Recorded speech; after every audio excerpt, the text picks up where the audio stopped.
Artlist.io.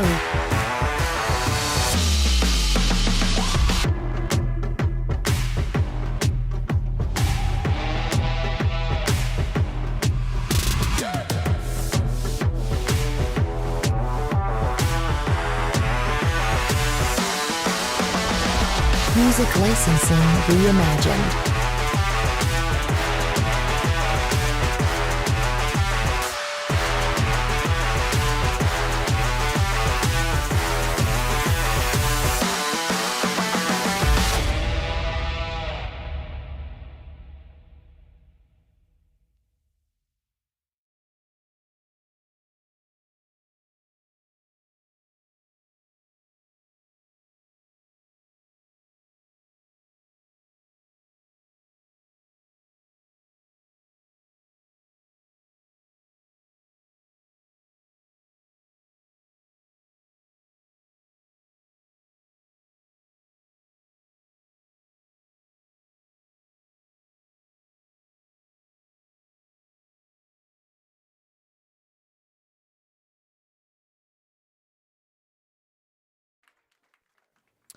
Well, good afternoon, everybody. Welcome to Phoenix College here in Phoenix, Arizona. A beautiful afternoon on this Saturday for Phoenix College baseball. It is the Bears taking on Chandler-Gilbert. Good to be with you, Aiden Blanc. Ari Wold joins us in just a moment. The Bears off a brutal loss last night, losing on a grand slam late in the game. Try to turn things around, and, well, maybe they will be able to. We will see how they fare against a very good Chandler-Gilbert team on this Saturday afternoon. Temperatures are absolutely perfect. It is 69 degrees. We're going to get underway a few minutes late, but that's quite all right. As far as I know, the only game this weekend for PC. They will be back in action during the week. PC has taken the field. Chandler-Gilbert about to line up like this. Camden Pluie will lead off. He is the shortstop. Jamison Armstrong, the second baseman, hits second. Dante Turgeon, the first baseman, bats third. The DH, Tate Lewis, bats cleanup. Ryder Hancock, the right fielder, bats fifth. Hitting sixth is the left fielder, Seth Moore. Hitting seventh is the third baseman, Joey Gentle. Hitting seventh is Eric Anderson. He will be the catcher. Hitting eighth is the center fielder, Porter Pittman. And the starting pitcher is Trey Peters. For Phoenix, the DH leads off. That's Cade Bemis. Then the center fielder, Bryson Tamboni, bats second. Right fielder, Jake Willerup, bats third. Catcher Elias Fiddler bats cleanup. Hitting fifth is the first baseman, Chris Billings. Jared Schwarbrick plays shortstop and bats sixth. Hitting seventh is Kyle Casadas. He will play second base. Silas Cleary, the third baseman, hits eighth. And the left fielder, Casey Wayne, will hit ninth.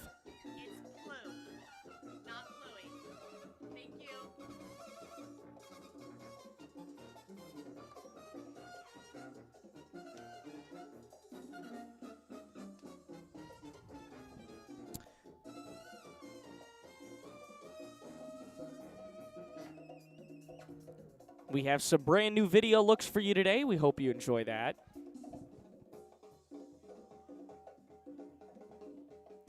And we are just about ready for baseball.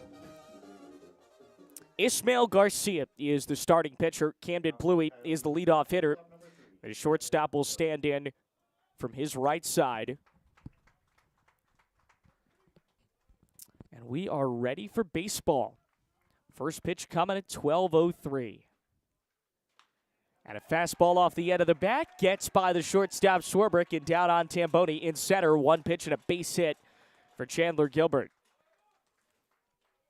Now batting number 10, Jamison Armstrong. Jamison Armstrong stands in. We say hello to Ari Wool. Yeah, nice to be here. First time on the call. Thanks for having me. Armstrong, a lefty hitter. Squares to bunt. Third baseman Clary steps in, and it's a little ground ball to short. Schwarbrick to second, one. Relay to first. Double play! Base hit on the first pitch of the game. Double play one pitch later. Score at 6-4-3. And Dante Turgeon stands in. Very eventful start to the game there, are you? You're going back and forth very quickly. Yeah, I wasn't expecting one pitch every single time, but that's a great way to start the game for the Bears. You saw them trying to do a little bit of hit and run there with runner on first, speedy guy to start off the game, but ends up turning into two with just 2 pitches. Pitch to Turgeon. Incoming. Hits a little ground ball up the middle, sneaks by Swarbrick to center field, so a couple of base hits. Second base runner of the ball game, 3 pitches in. Now batting. They're hitting Garcia. That's not a great sign for him early in this game, you know. He's throwing pitches, and yes, he's gotten a couple outs, but they are putting the ball in the bat. Yeah, definitely you could see him trying to get ahead of these hitters. He's leaving them right over the heart of the plate and Absolutely. asking the Coyotes to hit it, and they're answering so far early on. It's Tate Lewis, Turgeon leading off first. Ground ball to second base, and Casados takes it himself for the out. No runs, 2 hits, no errors, and nobody left. On our way to the bottom of the first here on the Phoenix College Game Day Network.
Welcome back to Phoenix College. It is the bottom of the first inning. And the leadoff hitter for PC will be Cade Bemis, starting designated hitter to face Trey Peters.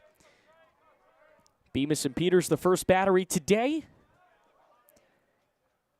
First pitch, a check swing over to Armstrong at second. Shuffles over, makes the play, and sidearms to first. Bemis retired on 1 pitch. Very early swings coming on both ends today. Now batting. I don't think anybody's taken a pitch. I think everybody has swung at the first pitch they've seen, interestingly enough. And so here's Bryson Tamboni, starting center fielder, the next to face Peters. Going for the stretch. First pitch slides outside 1-0. I'm happy to take that. The game that they had against the GCU club team, the last game that we were here for. Oh, it went on for a very, very long time. Cut and a miss, count 0-1. You had I beg your pardon, 1-1. You had a late night last night with the never-ending game there at Chandler-Gilbert. So I think everybody would be okay with a nice fast-paced game on this Saturday.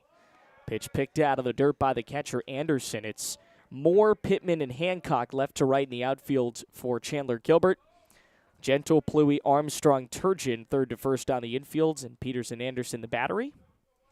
They wear those aquamarine jerseys. Ground ball takes a hop by Pluie into center, left center for a base hit. And Tamboni reaches with a base hit. So Tamboni is on. Here's the right fielder, Jake Willerup. Jake Willerup. Yeah, we've already seen early on pretty much any pitch that's inside the strike zone, these batters are swinging. You mentioned the fast-paced game we've got started off, and again, solid contact. Both teams really hitting the ball hard here in the first inning. Middle infield, close to double play depth. A little bit further in than you would think. Checked his swing, went around the count 0-1.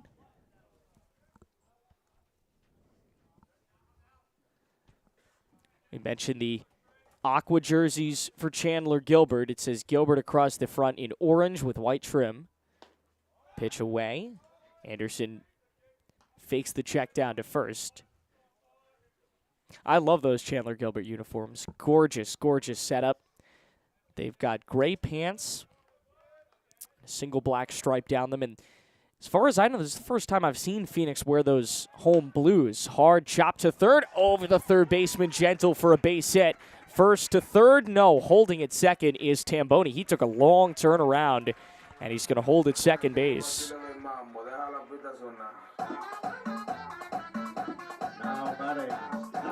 So back-to-back singles, Willerup, Tamboni on the base paths, and here's Elias Fiddler.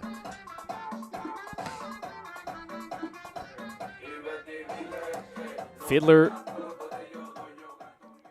the cleanup hitter, trying to bring in a run, maybe even two if he hits it far enough. This place is big. You get it far enough into the outfield, you could score that run from first. Now the middle infield fully at double play depth. Everybody playing back with the exception of the third baseman. Jam shot to right. Hancock underneath it. Makes the catch for the out. Tagging and going to third is Tamboni, so not a totally wasted at bat. F7 advances the runner to third base, and now it's up to Chris Billings to try and bring him in. Now batting, number 9. Billings walks up to that hard rock walk-up song. And now he's ready. Billings against Peters.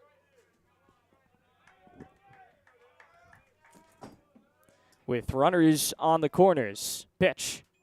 Hard ground ball. Base hit right field. And the opening run goes to Phoenix as Chris Billings gets the third hit of the inning. And now Jared Schwarbrick will try to bring in a second run as Willerup advances to second base.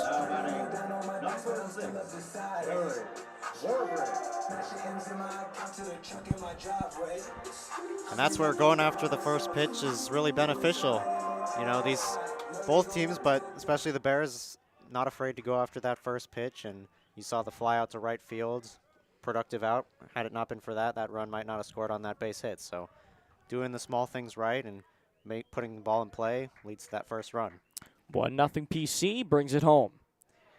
Check swing and a called strike, 0-1. Phoenix jumping on the board early, but again, in this game, the way batters have been hitting the ball, you very well could see another slugfest like we saw with GCU earlier in the week. Pitch slides low and away, 1-1. Game that ended, 14-13 in 12 innings.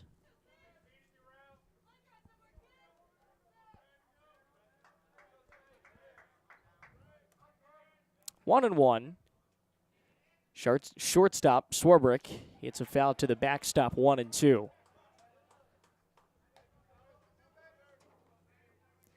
PC is 5-3, 0-1 in the conference after the loss last night, 5-4. They've lost their last two. Lost to Central Arizona on Wednesday, so they did not win on that little two-game road stand. Pitch blocked in the dirt by Anderson.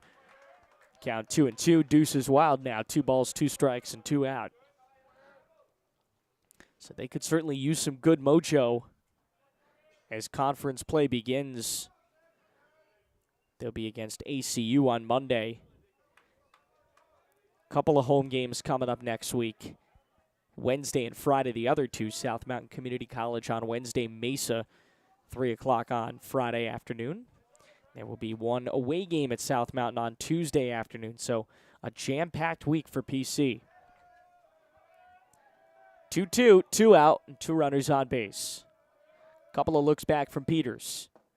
Brings it low, 3-2, so a full count here. This is the deepest into an at-bat anybody has gone today. Big opportunity to bring home a run. Yeah, and with the runners in motion, all you need is a single because you got that speed on second base, so perfectly placed single and you can bring home a run pretty easily. It'll be a 3-2 pitch. Hard foul ball right side. Go deep into the at-bat. We haven't seen Peters throwing deep in an at-bat yet. This is our first look at him.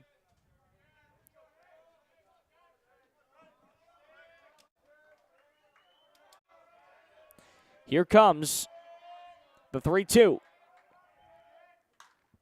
High fly ball right field. Foul territory. Hancock racing. Hancock can't catch up. And we will do an 8th pitch of this at-bat.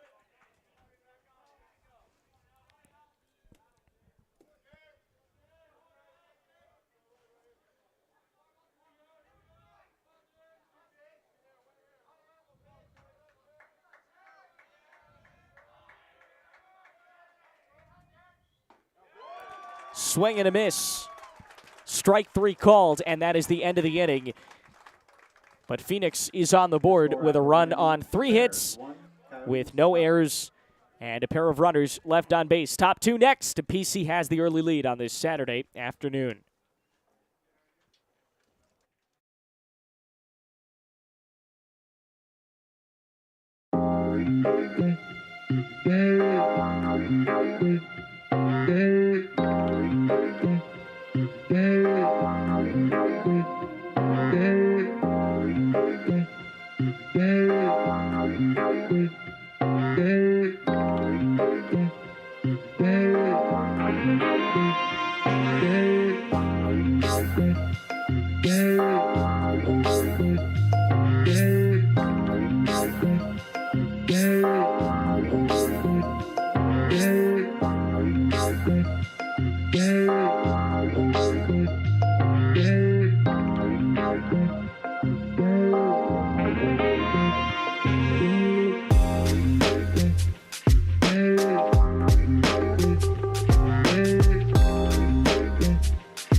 Ryder Hancock leads off as we go top 2. First pitch, a little ground ball back to Garcia, and he can't get it out of his glove. A little weak throw to first. Not in time. Give him an infield single. Yeah, unfortunate there. He had plenty of time. He just tripped on the mound and was unable to get that throw off cleanly to first. Now batting, number 16, Seth Moore. So that'll bring up Seth Moore, left fielder, with Hancock on first base. PC trying to take the back half of this home and home. Runner goes, swing and a miss. Throw down, beat him by a mile, and so did the tag. More than good enough for at number 1, and PC has had all the defensive luck on this Saturday afternoon. Hancock is off the bases. Now a chance to get a quick second out. Kind of how the first inning went. Very quick outs. And if you're Ismael Garcia on the mound, that's exactly what you want. First pitch sells high. 1 ball and no strikes. Yeah, we saw the Bears almost go with a hit and run in the first inning. Right, They kind of exactly. stopped it after first base early in that inning. This time, they did decide to go and try to take that base, but Fiddler, perfect pop time, perfect throw. Almost nothing that that Casados or Swarbrick had to do at shortstop to make that play. Count goes 2-1. Pitch coming. Little ground ball through on the right side for a base hit. So back and forth the hitting goes on this Saturday afternoon. Seth reaches second straight single. Now batting, If they had been a number little 36, less aggressive on the base paths, they would have been able to put a couple of runners on, but you ran yourself into an out there with a late jump from Hancock, and now it's Joey Gento with an opportunity to move a runner up, but Garcia can get a ground ball. It's also a double play. Casados and Swarbrick, the middle infielders, both ready for a double play. He bunts down the third base line. Cleary fields. Cleary throws a great athletic throw from Silas Cleary. The second out of the inning advances more on the fielder's choice. Now batting number 38, Eric Anderson. And I think these Coyotes, especially on that one, they're trying to bunt for hits, and Right. it's an interesting strategy in the top of the second inning, something you don't always see, but they got the speed. They're willing to put the ball in play. We've seen it all throughout these first 8 or so hitters, so trying to put the ball in play, force the defense to make plays, and so far the Bears have answered. Yeah, and in a game like this, you saw PC for 8 innings, 9 innings last night. You're going to want to try to get to their bullpen because you got to think they've seen enough of PC's bullpen as Anderson takes a called strike that if you can get past the starting pitcher or 1 or 2 arms of the bullpen, you got to feel pretty confident that you're going to be able to see guys again. Yeah, and it's tough to do that when you're swinging at the first pitch or bunting the first pitch. Check back to second. Close, but no cigar.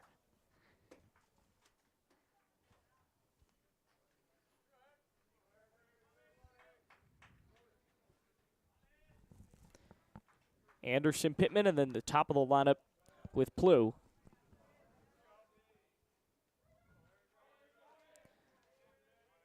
So far, 6 have come to the plate.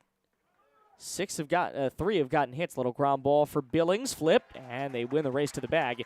1-3 put out to end the inning as Anderson is set down. No runs on 2 hits with no errors, and a runner left on base. Bottom of the second is next on the Phoenix College YouTube channel.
We go back to the bottom of the second inning, and PC gets another chance at bat. Good to have you with us here on the Phoenix College Game Day Network. I'm Aiden Blanc. Happy to have you along for the ride today. Good start to your weekend. First pitch sails high. It's on its way to Jared Swarbrick.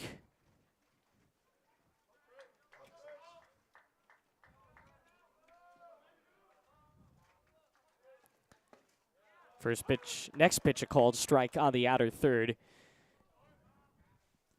Ball and a strike with nobody out.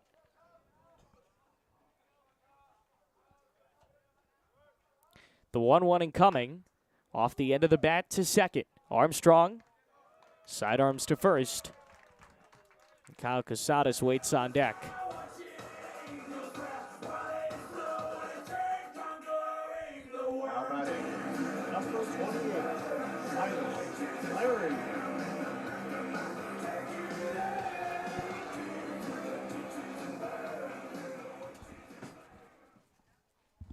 So that'll bring up Kyle Casadas, second baseman for PC, trying to bring his team a little bit of good mojo on this Saturday. Offense looked good in the first. First pitch comes in off the end of the bat. Goes foul, 0-1. Aiden, Blanc, Ari Wool, great to have you with us on this Saturday afternoon. A great day for some baseball. Pitch low and away. Been a fun day so far. Good weather. Can't complain. Inside, called strike, and the count 1-2.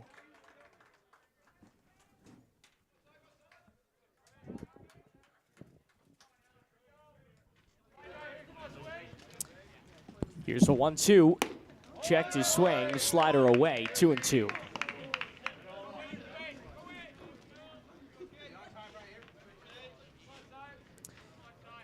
Two balls and two strikes, pitch coming.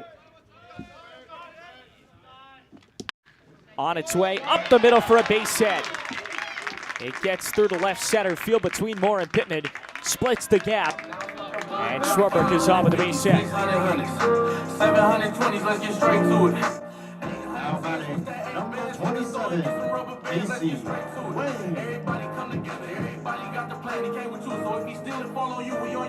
Wayne. So that's going to bring up Casey Wayne, and Casey be the 9-hitter in the lineup.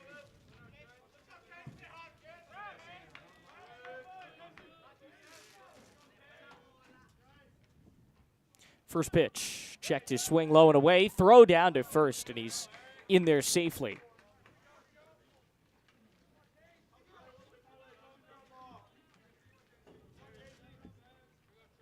Thanks for joining us. We're happy to have you along for the ride. A couple of games coming up this week, including on Monday versus ACU.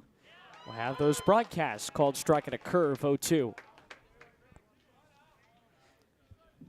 An important at-bat here with the 9-hitter at the plate and already one on and one out. Absolutely. Try to turn that lineup over without getting the For second sure. out. Try to put two runners on base. No balls and two strikes, pitch coming. Low and away, terrific block. Another check down to first. They have not liked him over there, but he's been in safely each time. Well, clearly is not necessarily a threat to steal. He hasn't attempted to steal base yet. You're right. He's taking a big secondary lead, and obviously as a catcher, you're not going to want to see that, so making sure you keep him close on that secondary. 1-2 chop foul down the left side of the field.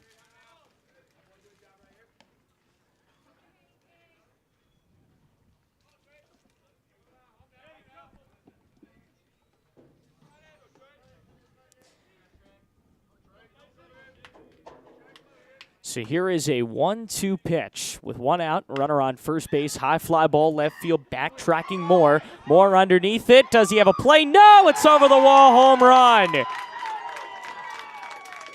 Two-run shot for the 9-hitter Casey Wayne, and PC has got a 3-0 lead. Well, I said turn the lineup over. How about just do it yourself? Two-run homer, gets that pitch over the middle of the plate and drives that out to left field. Nice swing by Wayne, and PC on top 3-0. 3-0 lead for Phoenix. And we're back to the top of the order, Cade Bemis. Now batting, number 21,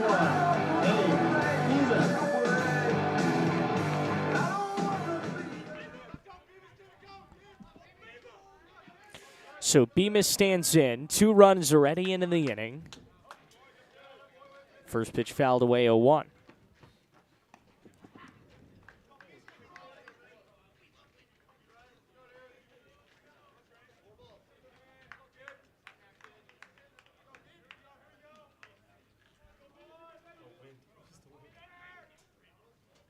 Two runs in the inning so far, cut and miss. Great movement on that ball. Count 0-2. Yeah, we've seen that slider a couple times already from Peters. Looks really good from up here in the broadcast booth. Starts right over the middle of the plate and then just tails Tough to away. hit, yeah.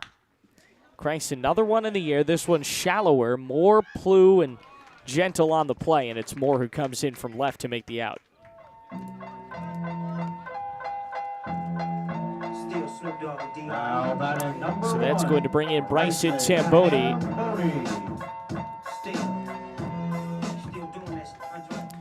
Bryson trying to bring in a run with 2 out in the inning, and the bases are empty. Middle infield, Plew and Armstrong are both back. Here's a called strike. It's 0-1. Aiden, Blanc, Ari Wolf here on a Saturday. PC Gilbert Chandler, or Chandler-Gilbert, however you may want to call it. Count as a called strike. It's 0-2. He doubled up on that pitch there. Looked like it was going to hit Tamboni when it comes out of his hand, and then just cuts right in If the no inside one's part of the able to plate. catch up, why not keep going to the ball?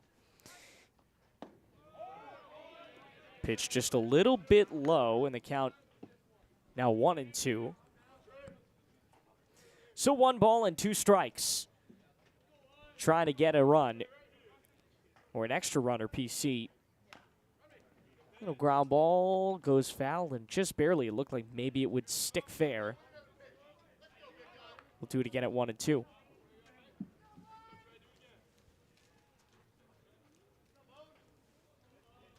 First 2 innings of this game so far have taken 27 minutes. Knock on wood.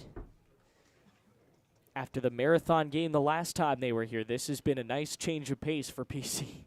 And this is not a And great after sign here. after the nail biter last night, I'm sure they're happy to be out in front with a comfortable lead. Home plate umpire went out to the mound there as well. Looks like coaches might have seen something. Yeah. Well, traditionally, you're not going to see a home plate umpire out there unless he's got some kind of illegal motion of some sort.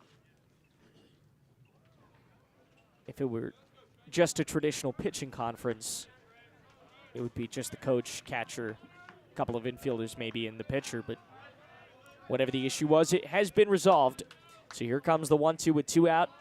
Bases are empty in a 3-0 game. Righty ready. Popped up. Behind the plate foul. Surprised that Anderson didn't try and make a play on that. It might have hit the netting. Hard to see from exactly where we're sitting. Yeah, it was kind of difficult. You got a lot of leeway. There's a nice big backstop here. Pitch gets away. You can run for days. Hard chopper foul left side. This is a nice job here by Tamboni after the home run by Wayne, and then the out by Bemis. Just try to keep that pitch count up and keep working him. Don't let him get out of this inning easy. Called strike 3. Another great breaker, and the inning comes to a close, but not before 2 runs Your score on a after pair 2 of innings, hits the Bears, 3, with no errors Coyotes, and 0. nobody left on base. 2 down, Bears 3, Coyotes nothing.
Pittman leads off.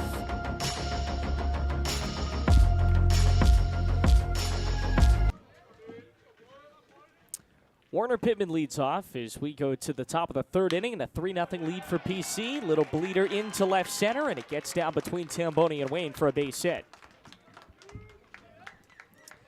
So the 9-hitter able to reach to start the third. Now batting, number 3. And here Camden is Pluie. Camden Pluie starting shortstop. First player, Chandler-Gilbert, to get a second at bat.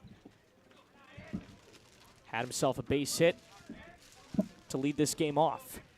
But then, if you remember, he was called out stealing. First pitch deadened and rolled to the dugout. 0-1. Again, back with you Monday, 3 p.m. first pitch. Phoenix College facing off against ACU, their JV squad. Fouled away, count goes 0-2.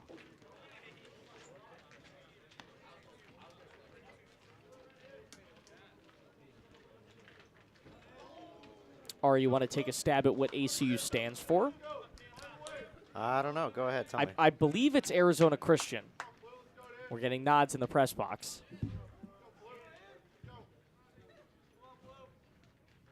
0-2. Curveball popped up behind the plate. Fiddler doesn't know where it is. It drifts onto the mound, and Garcia's underneath it for an out. The wind's kind of been a little bit of a factor, which is not usually something you would see here.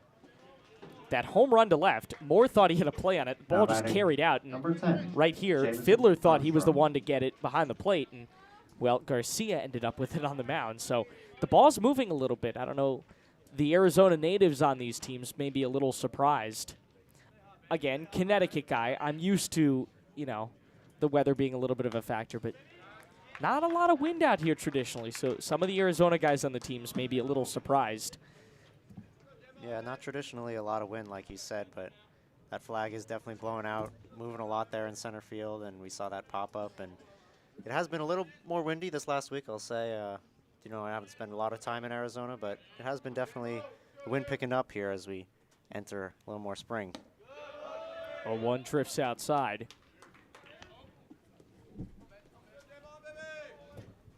We can't complain. High noon first pitch. Gorgeous day for a weekend ball game. And only one more week till the D1 guys come back. Called strike 1 and 2. There'll be plenty of good D1 games around here next week, and you'll have, I believe, Tennessee, Michigan State, GCU, a ton of teams coming in for the MLB Desert Invitational. That'll be at a couple local minor league parks, and of course ASU will open at home against San Diego State Friday, Saturday, Sunday. 1-2.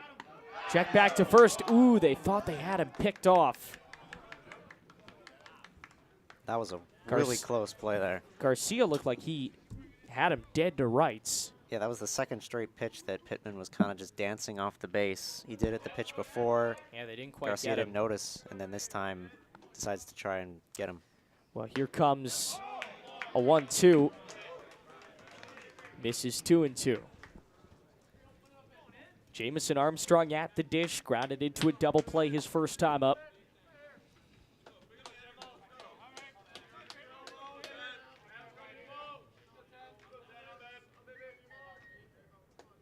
Two coming. Low to make it a full count. Again, just like Peters, Garcia's not gone very deep into these counts. This is, I believe, his first full count of the day. And with a team who's shown they're not afraid to run on the bases, Right. we'll see if they send Pittman here with 3-2. Be a 3-2 coming. Popped up foul.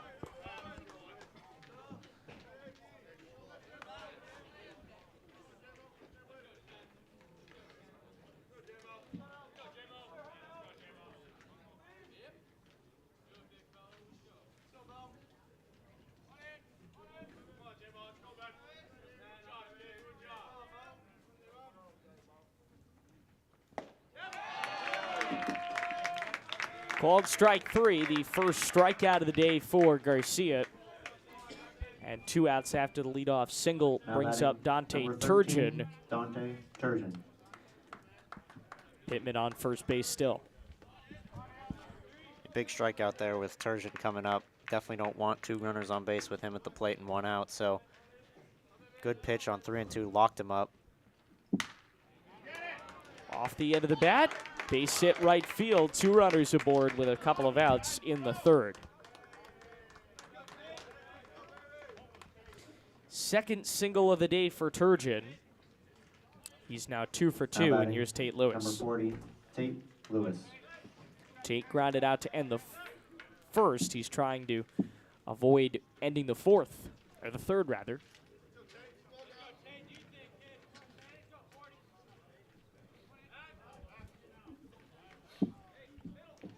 Happy to have you with us on this Saturday. PC with a run in the first, 2 in the second.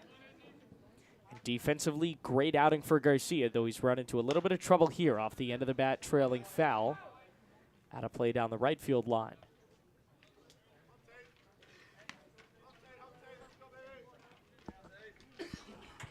Garcia still continues to get ahead of the hitters and throw that first pitch strike. It's worked so far.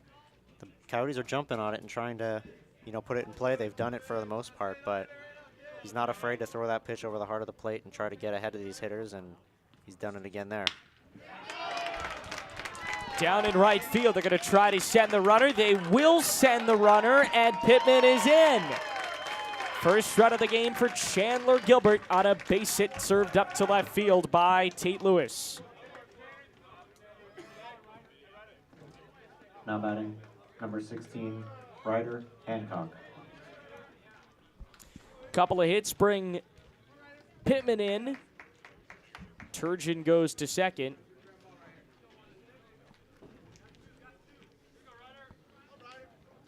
And now Lewis is on with Chandler-Gilbert's 7th hit of the day. So Garcia, though he hasn't been lit up, has given up some hits. First pitch called strike 0-1. He's pounding the zone, and that's what happens sometimes. When you pitch to contact, you have to rely on your defense, and you have to rely on getting weak contact, and he hasn't gotten a lot of weak contact. They've hit the ball hard. Even the outs they've made have been hard-hit ground balls. 0-1 clips the inside corner, but just misses 1-1. It's Ryder Hancock, the right fielder, looking for his 2nd hit of the day. Hancock singled last inning.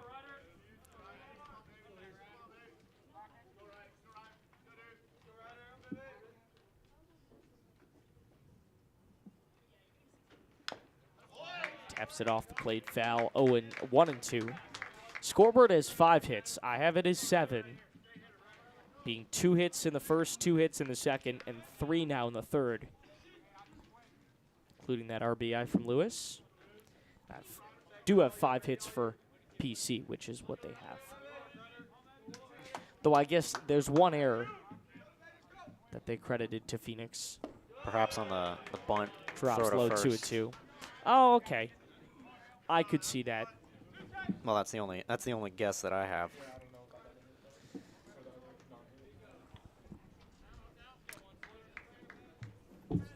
And by my count, I have 7 hits. All of them have been singles. One of them a bunt single, but everything's been singles. Fly ball foul. A little bit of small ball from this Chandler-Gilbert team. They're not hitting rockets like you see with PC, where they got 2 of the 3 runs on a home run. It's little bloopers, little taps, infield singles. And it's helped them. They've had base runners, chance to score runs. Hard ground ball pulled foul right side. Nice play by the first base coach.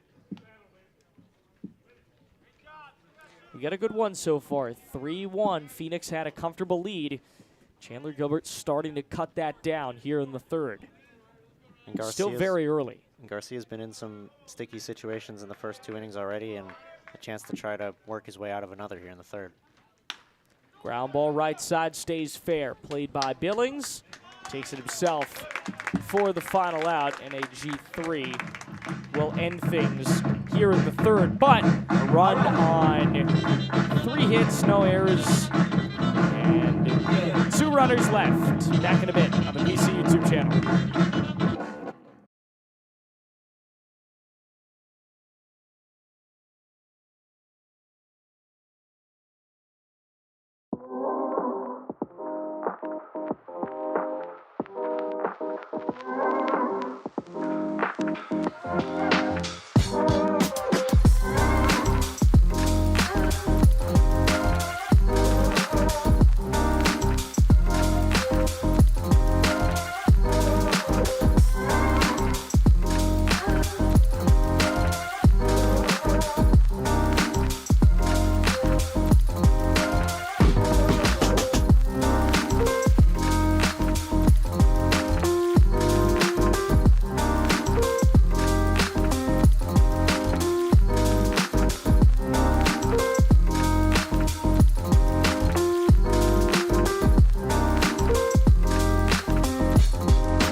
Going to the bottom of the third, it's PC 3 and Chandler-Gilbert 1.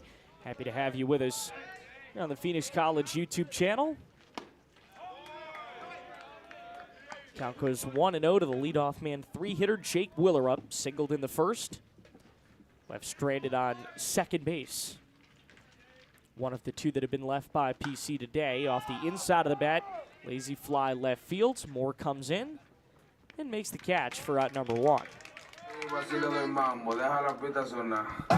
couple of F7s. Here's Elias Fiddler. Now batting number 11, Elias Fiddler.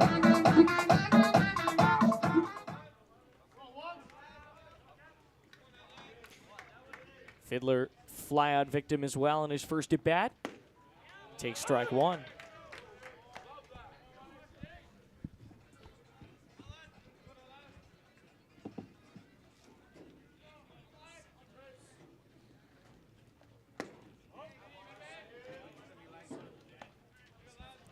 Count goes 1-1.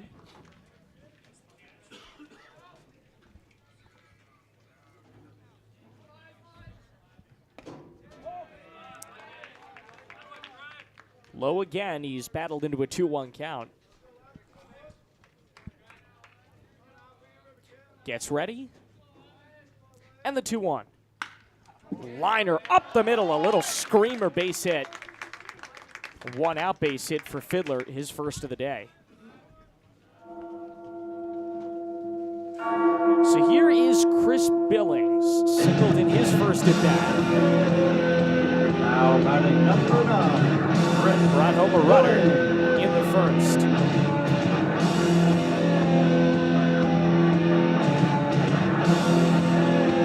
Chris hitting from his left side, trying to bring home another runner here in the third.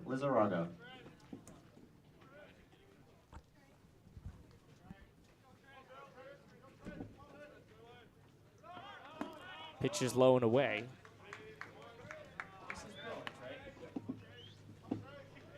Lizarraga came in to pinch run there at first base. Courtesy runner, you would think, for Elias Fiddler. Big burly first baseman. Eyes a strike and a check, swing 1-1.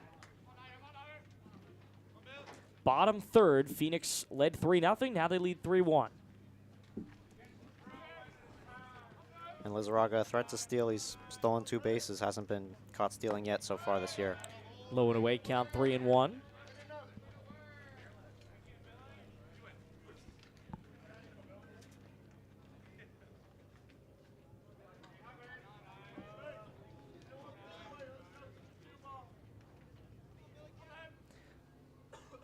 The 2-1. Runner goes, it's low, and Anderson couldn't get it out of his glove in time, so a stolen base for Fiddler. You kind of saw the writing on the wall very early in that at-bat. Yeah, and it looked like an interesting play there because Anderson, you said he couldn't get out of his glove, and I think that was part of it, but also it kind of seemed like a delayed call from the umpire, and so he hesitated because it would have been ball 4, and, you know, deciding whether to throw to second and even is it worth it, ends up getting the call strike. 3-2. Up the middle, little bouncer into center, base hit. They're going to send Lizarraga. That's why they pinch ran him, and he's going to score. Make it a 4-1 lead. PC picks up that run that they just lost. Number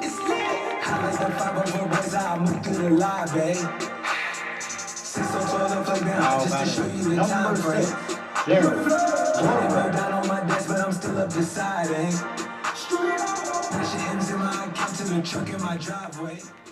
So Billings is on with his second hit of the day. Here's Jared Swarbrick, starting shortstop, 0 for 1 with a ground out. Takes a pitch low, just trying to get out of this inning. Chandler-Gilbert, got to be a little frustrating. You got the lead back, had some good mojo, and then gave up the lead. Or beg your pardon, cut into the lead, got it down to just 2 runs, and then gave up a third here in this inning. 1-0. Curveball high and tight, ducks out of it. 2-0. Phoenix 4, Chandler-Gilbert 1. if I'm not mistaken. This was a score they led by yesterday. So I'm sure PC could use an extra insurance run. Fastball, high fly ball right side into foul territory. Turgeon shades himself in the sun. That is out number 2. So here's Kyle Casados. Kyle responsible for a run last inning, singled. Number 2, Kyle Casado. Now Kyle tries to advance a couple of runners in the 4th. First offering, fastball low and away.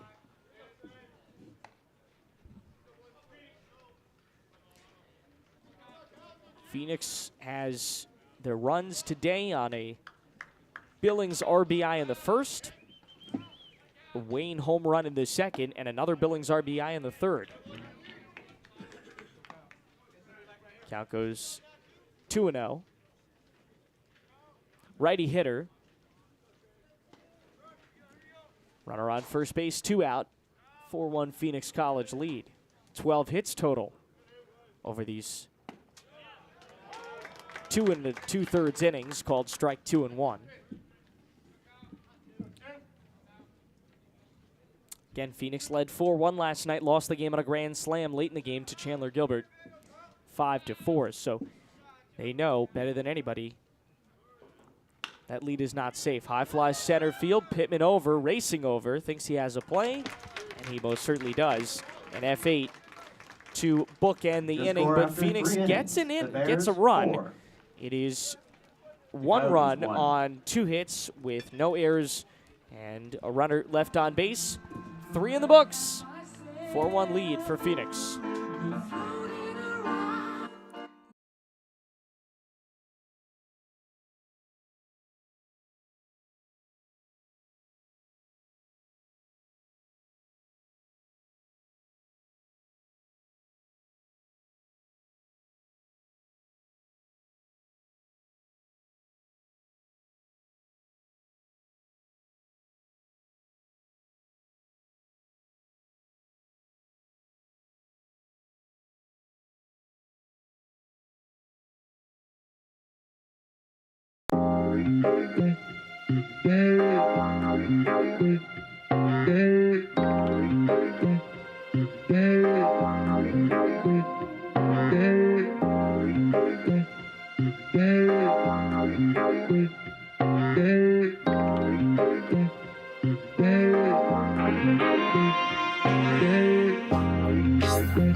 Seth Moore leads it off for the Coyotes. We go to the top of the 4th inning. Phoenix had their lead cut down, but got it back up to 3 in their half of the 3rd. First pitch high, 1 ball and no strikes all the way up at the chin.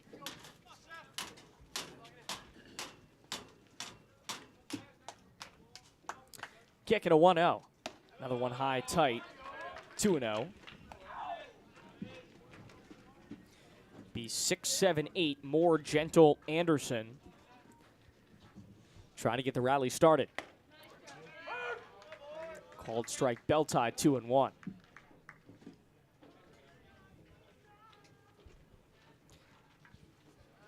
Seven hits with 1 run so far for Chandler-Gilbert, 3 and 1. They've left 5. Phoenix has left 3. That kind of tells you all you need to know. Phoenix has brought their runners in. Chandler-Gilbert has most certainly not. Called strike out of the 3rd, 3 and 2. Garcia's pitched well, but like you said, he's given up some hard contact. Yeah, they've hit 7 hits. He's been able to work his way out of jams, though, and that's the key. They've had 6 base runners, rings him up there on a called strike 3, and Moore is retired. I'll bring up Joey Gentle. Now batting, number 36, Joey Gento. Gentle, a ground out victim back in the second. 0 for 1 on the day. I was mentioning earlier, haven't seen these Phoenix uniforms yet. Dark blues, Phoenix across the front. Chopper left side. Another time, Clary comes in, cuts it off, and gets the out at first. So Gentle has been really robbed twice of good infield hits. Little Dyers over on the left side of the infield that Clary has just been right all over.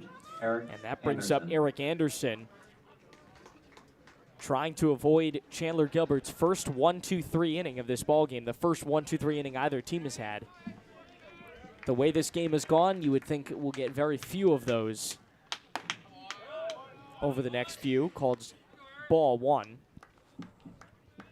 And a chance for Anderson to help his pitcher out, his battery mate out. You know, a long inning there in the bottom half. Try to give him some extra time on the bench, work this count a little bit, and give him some time to sit and relax a little bit. 1-0 Sales outside, 2-0.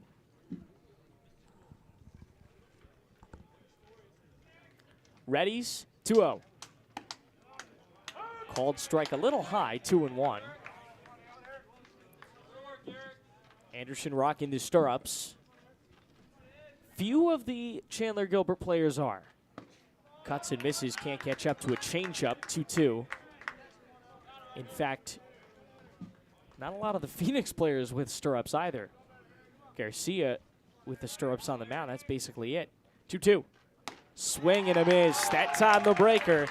And it gets him out with a 1-2-3. Fourth 1-2-3 goes Chandler-Gilbert. 3.5 in the books, and it's 4-1 Phoenix College.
For the Bears, number 28, Silas Clary. Silas Clary is the leadoff hitter as we go bottom four in a 4-1 ball game on this Saturday afternoon from Marich Field here in the Valley. Curveball drops in, called strike. Clary, Wayne, Bemis. Clary singled and came around on the home run a batter later in his opening plate appearance. Another curveball drops in. He's taken 2 high looping curveballs. You don't want to throw one of those again. Feels like he's seen 2 of them already. You don't want to throw him a third. Yeah, and if you are going to throw him a third, maybe leave it on the outside corner and then have it tail off into the other batter's box. 0-2. That's exactly what he does, only he throws it into the dirt. 1-2.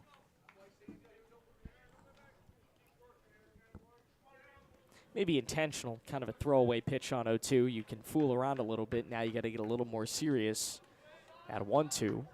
From the stretch, curveball popped up right side foul.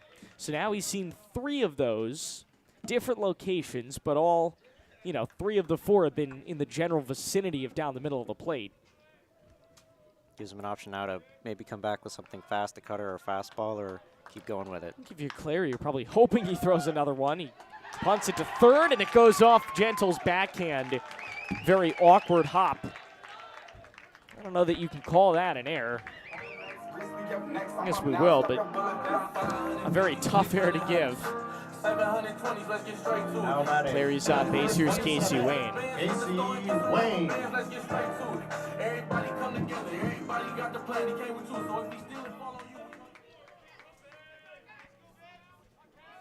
Casey responsible for 2 of these 4 runs.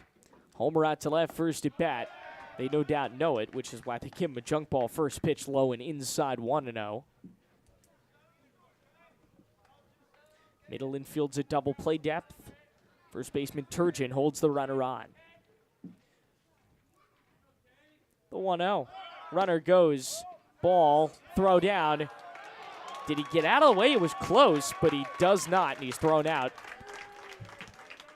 It was closer than it probably should have been, but Silas Clary's gunned down for out number 1.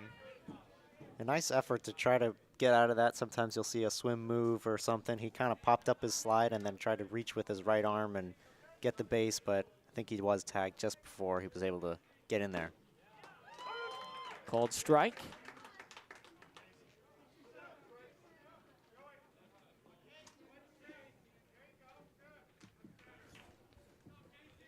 So now 2-1. Trails low and away. 3-1. Good crowd for a Saturday afternoon. You would expect that for a weekend game. Would imagine it was a pretty good crowd last night for a Friday night as well. Called strike 3-2.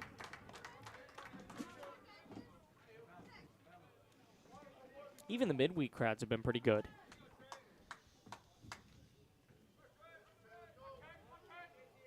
3-2.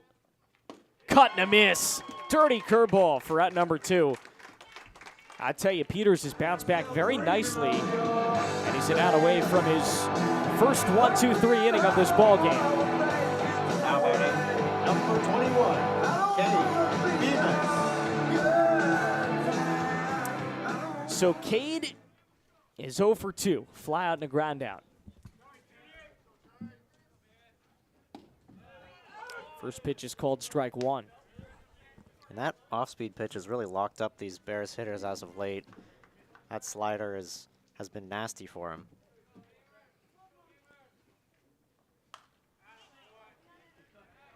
Foul ball trails away.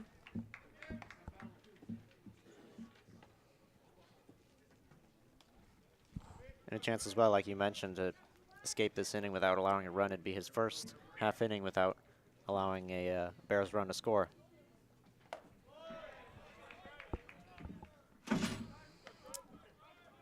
Count has gone 1-2. Bemis trying to get his first hit of the day.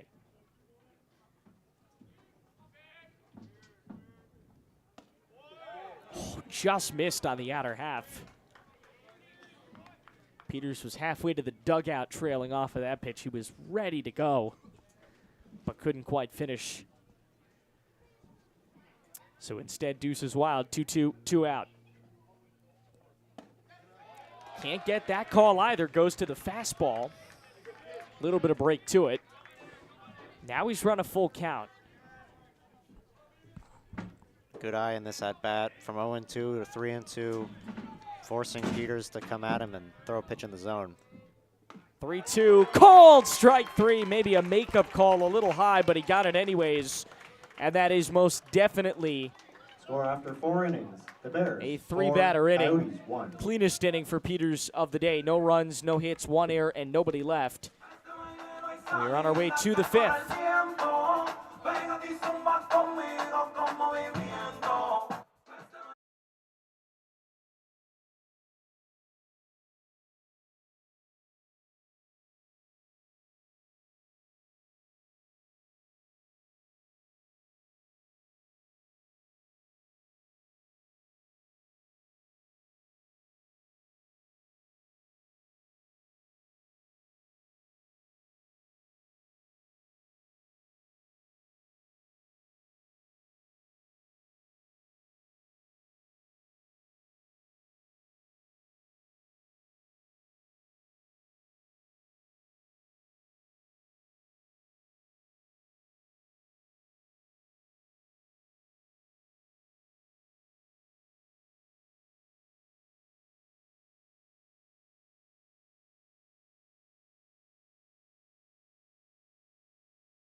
Porter Pittman leads off. So we go top 5 from Phoenix College. Pittman, Plew, Armstrong, base hit down the left field line. He wants second. He is going to go to second. This is going to be a very close play, but the throw is just a little late, and Pittman has a leadoff single. It's the second inning. He has led off with a single today. First time he came around to score the lone Chandler-Gilbert run. So a good start for the Coyotes Now as batting, Pittman reaches number and 3, Camden Plew. here's Camden Plew. Camden a single and a flyout on his day. Runner on second. First baseman Billings playing pretty far in. Taps it foul. Aiden, Blanc, Ari Wool on the Phoenix College Game Day Network. Plenty coming this week, baseball and softball.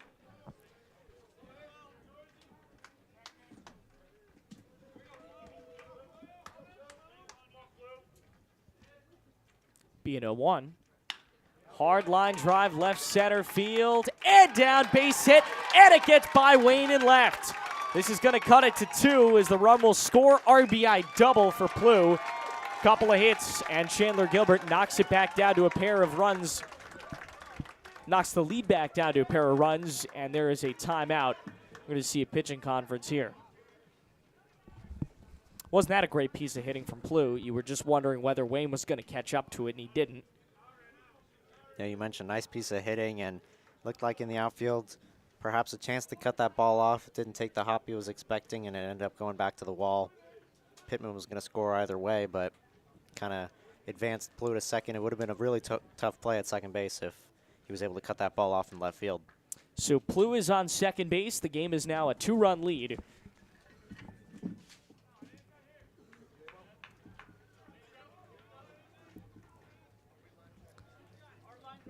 Phoenix will stay with Garcia on the mound. Now batting, number 10. Give him Jameson another chance to Armstrong. prove himself. After that 1-2-3 inning last inning, he's run into some struggles. They appeal to first. I guess saying maybe he didn't touch the bag on his way to second. But the field umpire saw differently. There will be some action in the Phoenix bullpen right now. First pitch. Squares to bunt, lays it down. Garcia off the mound, pounces on it, gets the out, but it does its job, advances Camden to third. And now Turgeon has a chance to make it a 1-run game. Now batting, number 13, Dante Turgeon. So Dante Turgeon, who is yet to be put down, couple of singles to his name, brought home Pittman for the first run of the game back in the third. Trying to bring home another. High fly ball right side. Couple of guys racing to it. Billings thinks he has a play. Billings over his shoulder, and it's going to drop in foul.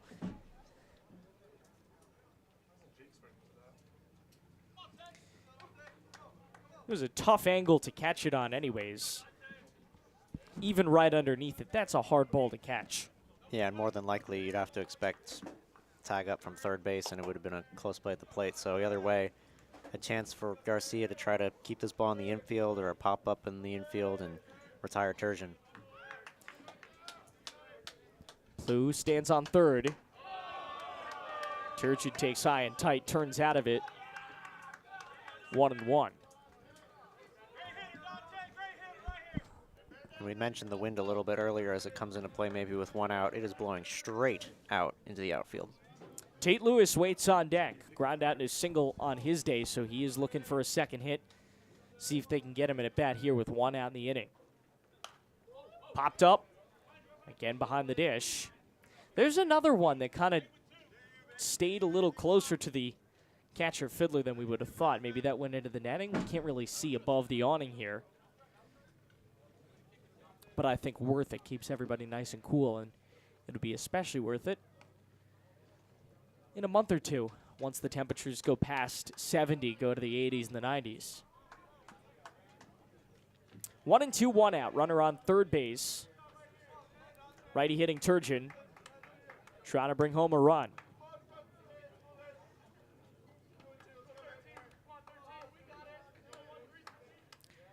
Turgeon not too low to the ground, stands up tall, now gets a little more crouch, pitch sails high and away, 3-2. A lot of high stuff from Garcia. He has not been missing high very much today, but he's tried to kind of overpower him with a fastball, and because of that, a couple of pitches that have badly missed up top. Yeah, and sometimes as you get a little up there in the pitch count or high-pressure situations, you tend to overthrow that fastball, which leaves it high. Broken bat, stabbed by Billings, gets the out. Guess it brings home a run. Pluie is in.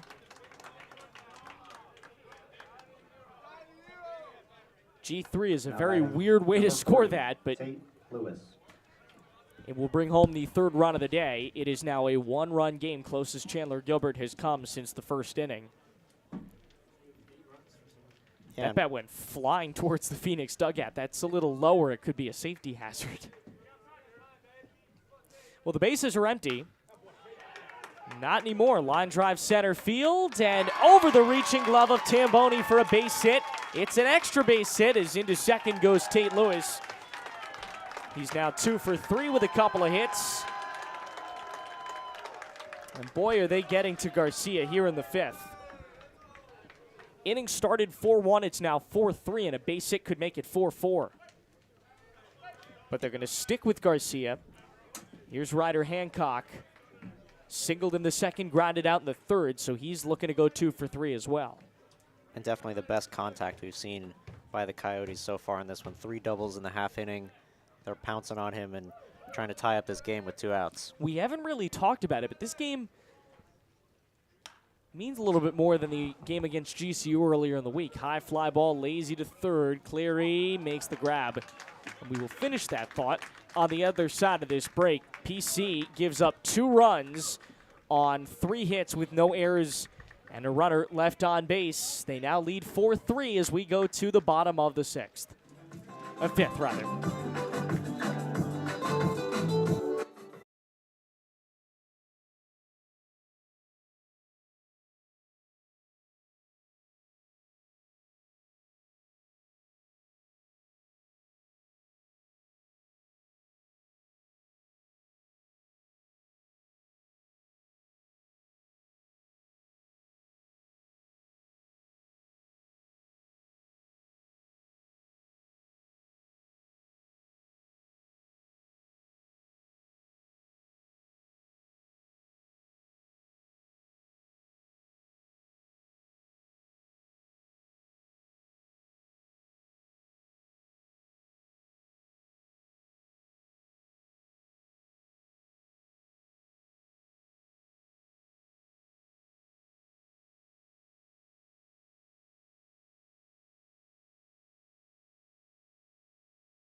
Pitcher for the Coyotes, number 17, Jimmy Bull.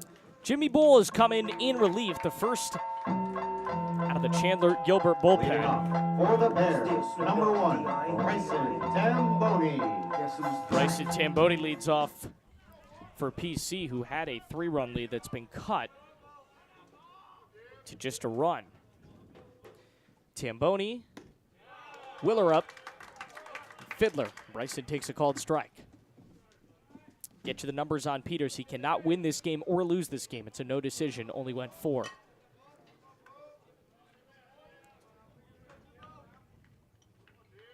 Oh, 1. High strike and a curve 0-2. Buell gave up 4 runs. They were all earned on 7 hits.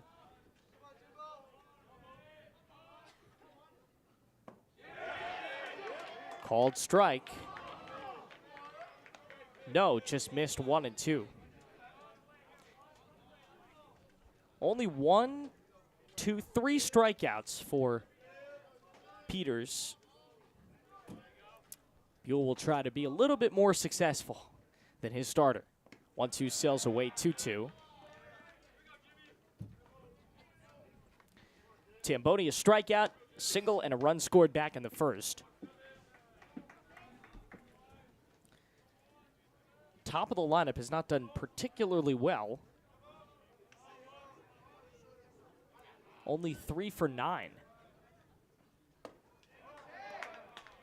Tried to let the curveball hit him. It didn't. It drops in nicely there, but a little too far inside, and the count runs full. 3-2 coming. Here's the pitch.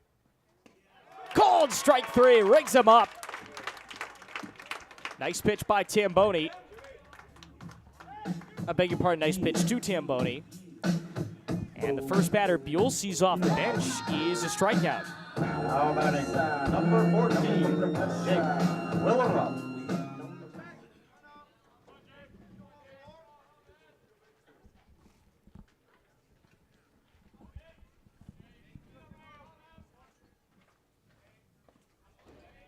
Drops in the dirt on Willerup. Willerup fly out in a single.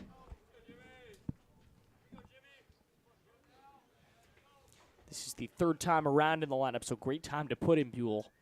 Take out your starter. Don't let him take that lead even further. High fly right field, backtracking, Hancock carrying, and off the wall. Extra bases as he wheels into second with a double.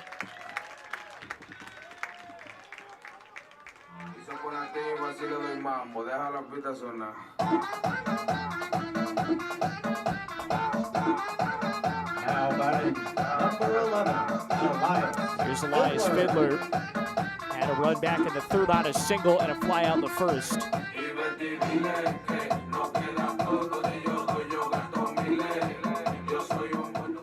The runner on second base, PC trying to extend the lead. They led 4-1. Lead cut to 4-3. It's been back and forth all day.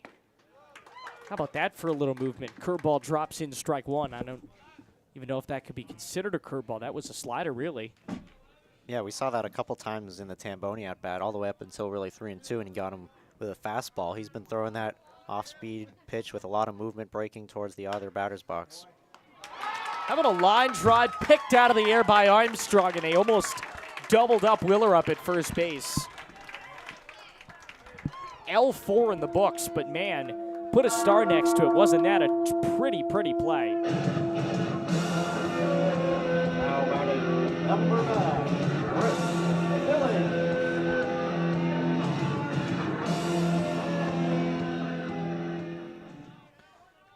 That was just a pretty piece of defensive effort.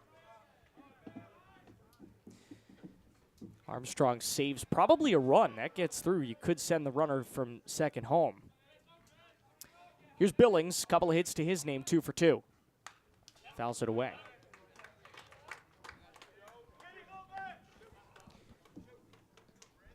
Jared Schwarbrick waits on deck. This is the guy up that you would want if you're the Bears. Had success against Peters early on, but now he's not facing Peters. You see the pitching change. He's got to go against Buell and try to bring home this runner from second. Buell steps home. Misfires away. 1-1.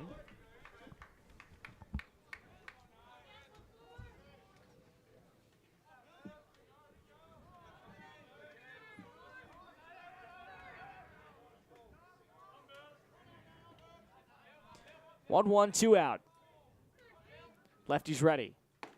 Oh, terrific curveball in for strike 2. He had no chance even to put a defensive swing on it. That thing dropped right off a cliff. 1-2, 2 out. Buell trying to get out of his first inning of work. He does not. Sails away. 2-2. Deuce is wild.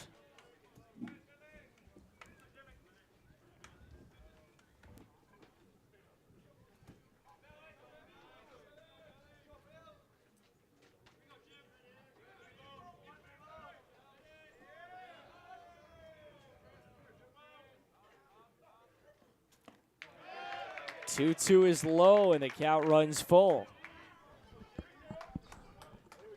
Tried to go back to that off speed. Left it a little bit low, probably on purpose. Try to get that swing and miss, but now he's got to come after him 3-2. Don't want to walk him here with 2 outs. Try to get out of this inning right now.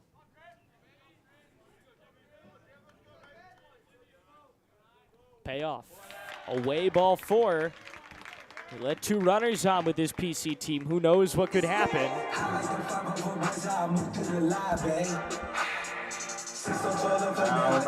Here's Jared Swarbrick. Looking for his first hit of the day, and wouldn't this be some kind of time to get it? Big game situation, bottom of the 5th, need a run. Game just about an hour and 10 minutes old. And Phoenix trying to extend a 4-3 lead. First pitch. Couple of looks. Third look. Now brings it home, and it's sliced right side. Foul territory. Turgeon does not have a play, though he was racing towards it. Really put on the afterburners trying to make a play.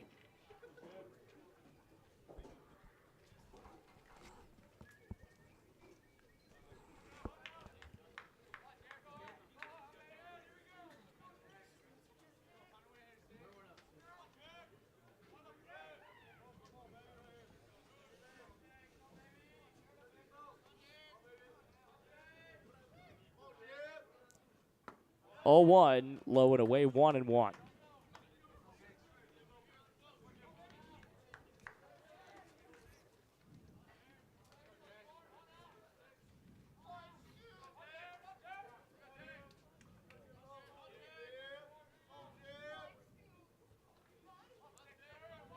Be a 1-1.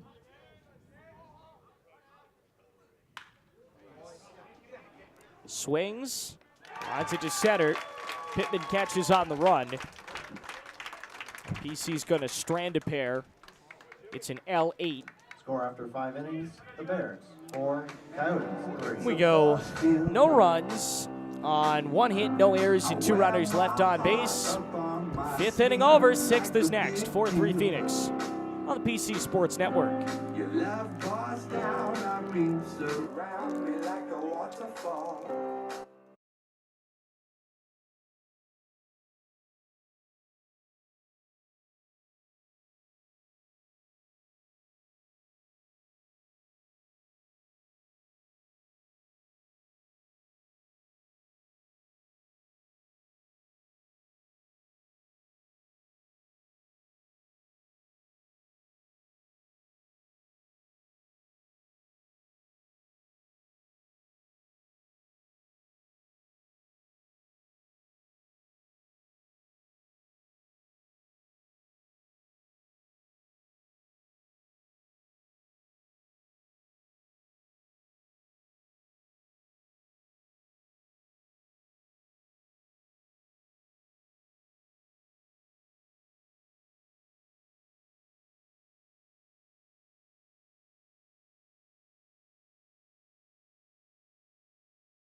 Coyotes, number 21, Seth Moore. Go to the top of the 6th inning here from Marich Field, and Chandler-Gilbert has all the momentum right now, trailing by just a run. They've started to hit. Called strike to Seth Moore, who had a single and a strikeout to his name. Trying to start the inning off right. Curveball can't catch up. Boy, was he fooled swinging out of his shoes there. Took him into the other batter's box. Count 0-2.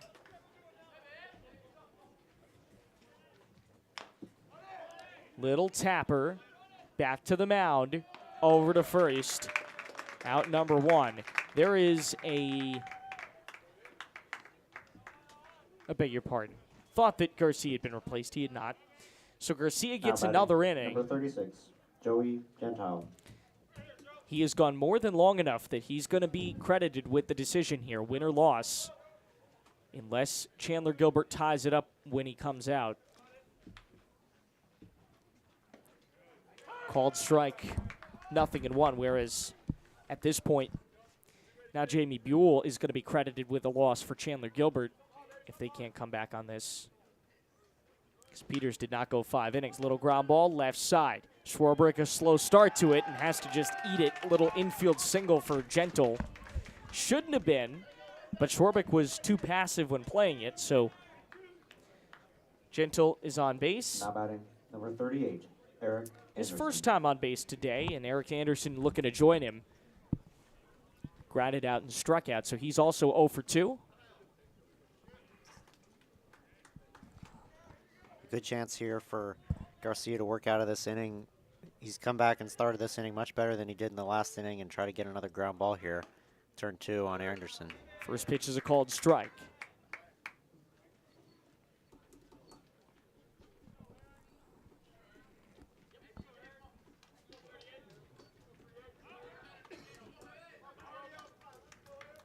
Appeal to first, he's in safe.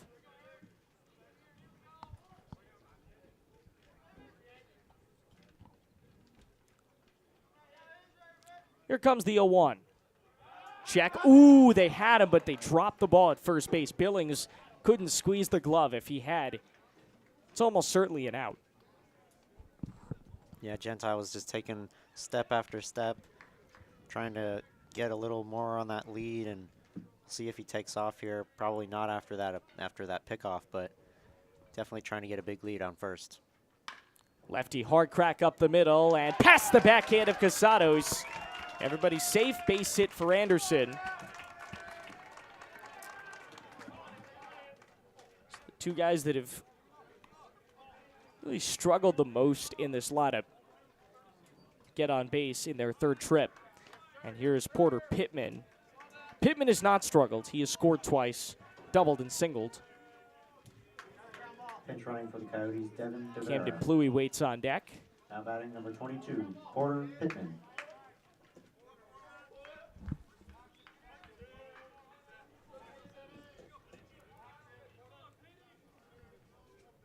First offering. This on the inside corner, 1-0.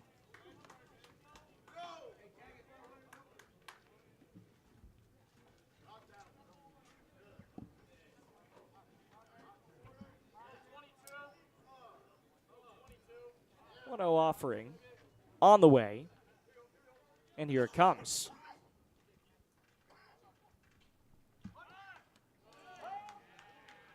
Call it a foul ball on the check swing.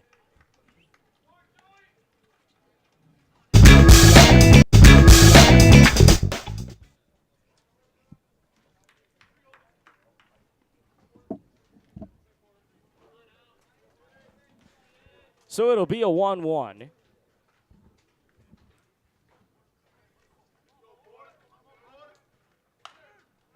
Popped up, foul territory, just beyond the reach of Billings. Thought he'd play, but it bounced off him at the last minute. Yeah, you could hear the first base coach telling him you got room on that first base line. He did have some room, but still tough play trying to go up against the wall and making sure you don't run into the wall with full speed. Tried to pull up and just reached his glove out and ended up a few feet short. So it will be a 1-2 pitch.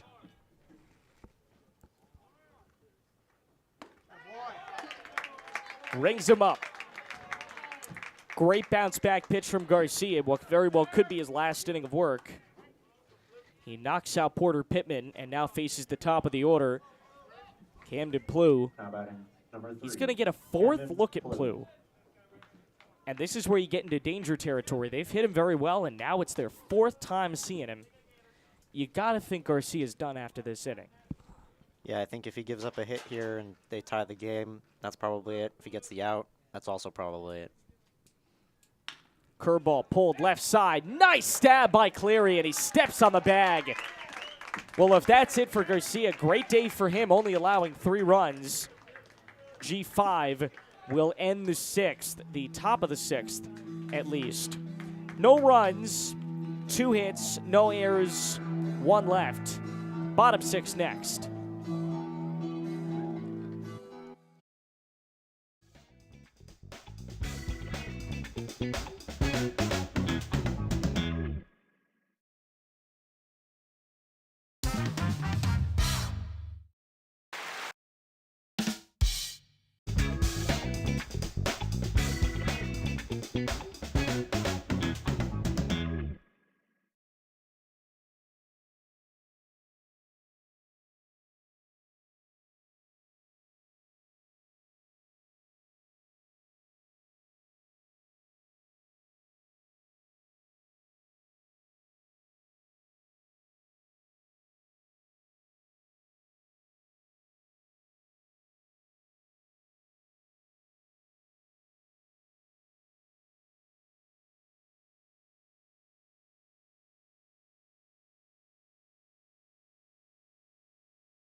Top of the 6th inning, or bottom of the 6th inning rather, as we welcome you back to Pug Marich Field. Here on the Phoenix College Baseball Network, it's 4-3 PC. Leadoff hitter is the right-hand hitting Kyle Quesada, second baseman. Has a run to his name. I beg your pardon, 0 for 2. Ground out into a flyout and takes a slider outer third, strike 0-1. Sun-splashed Saturday. Got a noon start. So darkness not an issue. In fact, this game's only an hour and 32 minutes old. It's been a very fast-paced game. We are over halfway through. An hour and a half in. 0-1 coming. Righty stands in. Eyes a pitch just a tad low. 1-1. Again, Phoenix back in action Monday, 3 p.m. first pitch. I have the game for you as they face Arizona Christian, the JV team. Popped up right side, backtracking Casados onto the outfield. Couple of guys come in. It's into no man's land, and finally Wheeler up brings it down in shallow right center field for out number 1. That sun, clearly an issue. Call it an F9. Number 28, Silas Clary.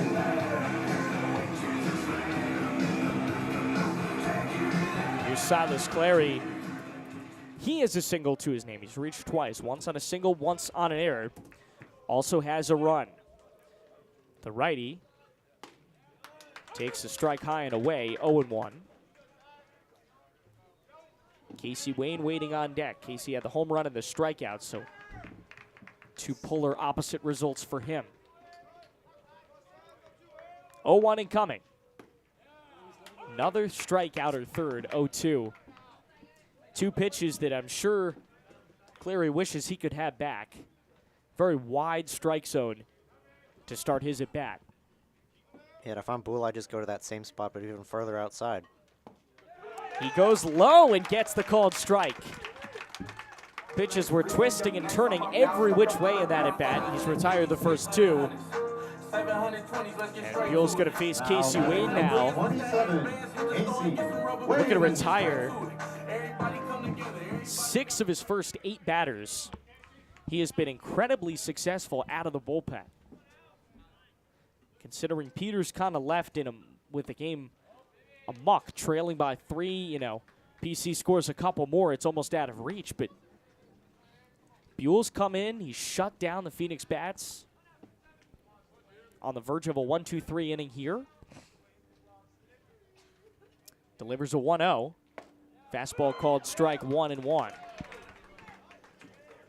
And if the Bears aren't going to swing at that pitch, regardless of whether it is a strike or not, if it's being called a strike, you're going to have to swing at it at some point. So Bull's just going to keep going to that outside corner. 1-1 cut and a miss on the curveball that has been so dirty. No matter who's throwing it, whether it was Peters or now Buell, that curveball has just made these PC batters look silly. Strike away from getting out of this thing. 1-2, 2 out. Pitch. Chopped over his head and into center. Base hit. Well, Buell couldn't quite bring that in, so a base hit. We're back to the top of the order. Kane Bemis. Now batting, number 21, Bemis 0 for 3. Not what you want to see out of your leadoff hitter. Ground out, fly out, strikeout. But now a chance to start a 2-out rally with Wayne leading off first. Couple of shakes from Peters. Sets, deals. Swing and a miss, high cheese, 0-1. He comes after him with the fastball after going to that off speed so many times, catches him off guard there with the fastball. And now that he's seen that, kind of a mental game now that he knows the fastball can blow by him, do we go back to that slider or does he come back with the fastball? 0-1. Low and scooped out of the dirt, 1-1.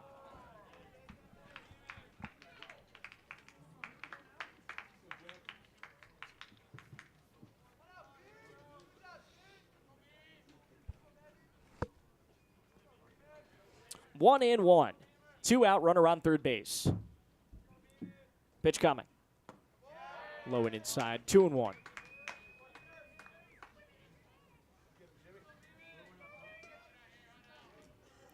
Two balls, 1 strike, 2 out, runner on first base in a 4-3 game. We got a good one on this Saturday afternoon, bottom 6. Here comes. Cut and a miss. Once again, he's a strike away from getting out of it.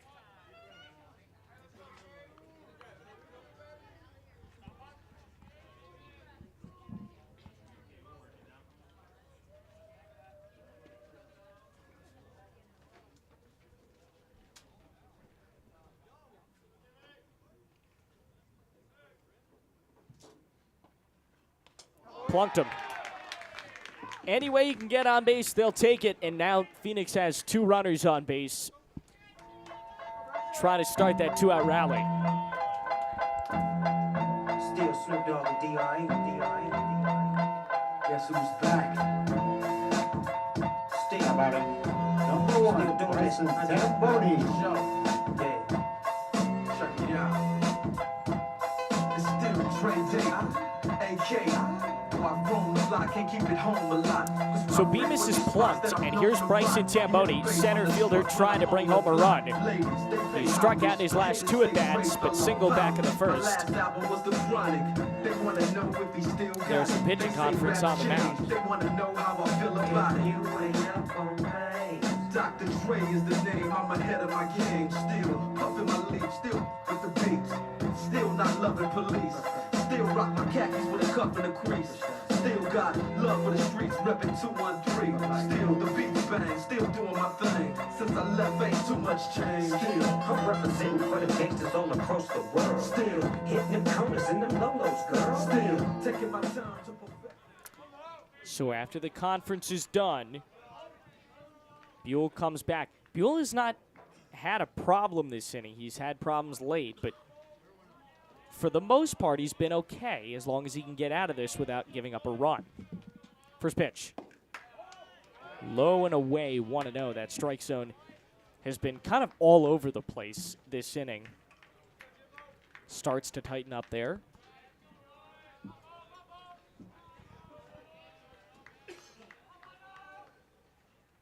1-0, cracked up the middle, dies on the infield, and it's Pluie to Armstrong to close it out. 6-4 putout ends the inning. The Bears. No 4, runs, Coyotes, 1 3. hit, no errors, 1 left. On our way to the 7th, we got a good one, 4-3, Phoenix on top.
Leading off for the Coyotes, number 10, Jamison Armstrong. Jamison Armstrong leads off the top of the 7th. And Ari, you got the new pitcher. I did not. Yeah, it'll be Logan Solomon in to replace Garcia after those 6 innings. Get Garcia's final numbers in just a moment.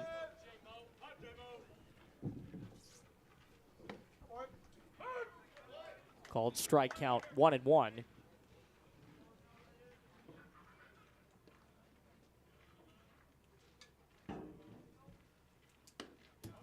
One hits the outer black, 2-1.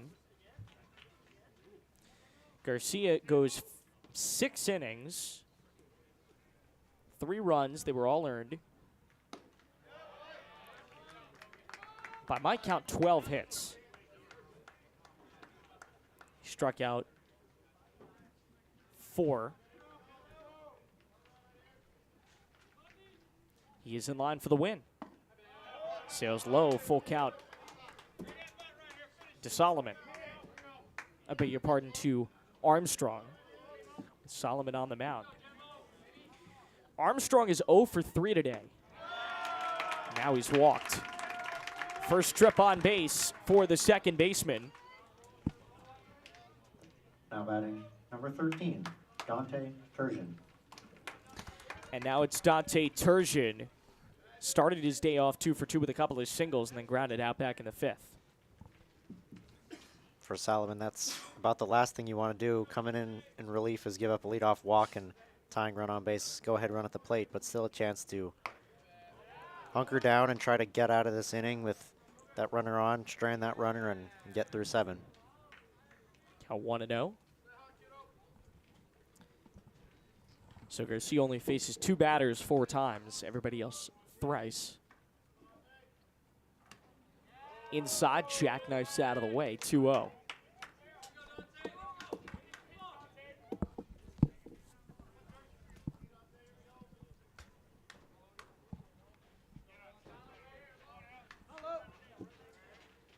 Be a 2-0 pitch.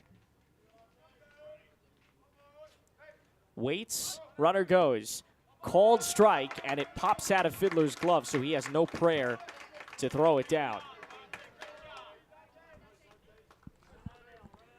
Again, those runners moving on the bases for the Coyotes, now running in scoring position just like that, and Turgeon with a chance to tie up the game with a single. And we've seen Solomon be a little bit wild here. You don't want to pitch to contact necessarily with the heart of the order up, but you still want to make sure you're putting the ball in play. No easy passes. 2-1. Spins away 3-1.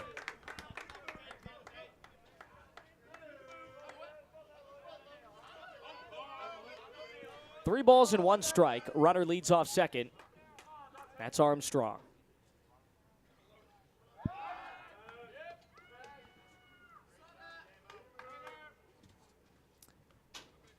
Steps off just a moment. So a hitter's count now for a guy who's hit so far today. Looking to go 3 for 4. And if he can, likely brings in the tying run. Turgeon, the righty, at the plate. Bouncer, third base side, foul.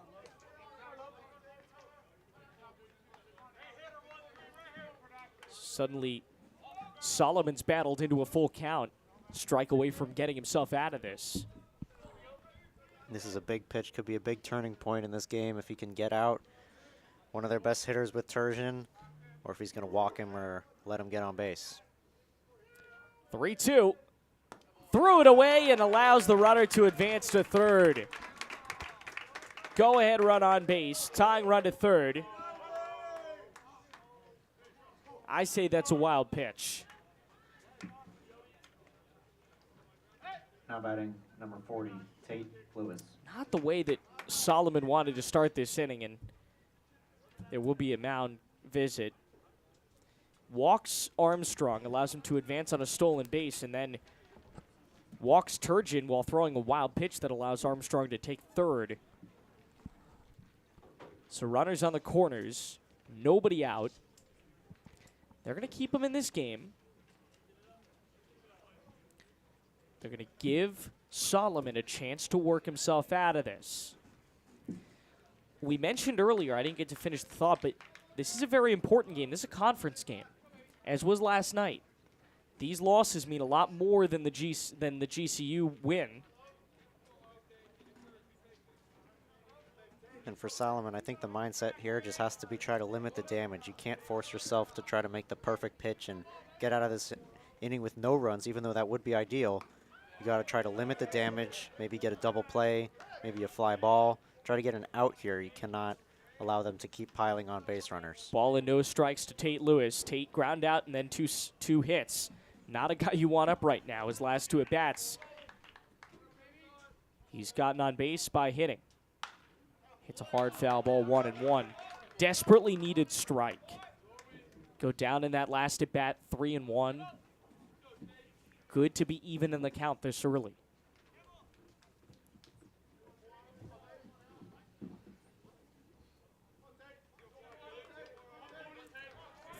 One and one, nobody out, runners on the corners. Here comes. Low for 2-1.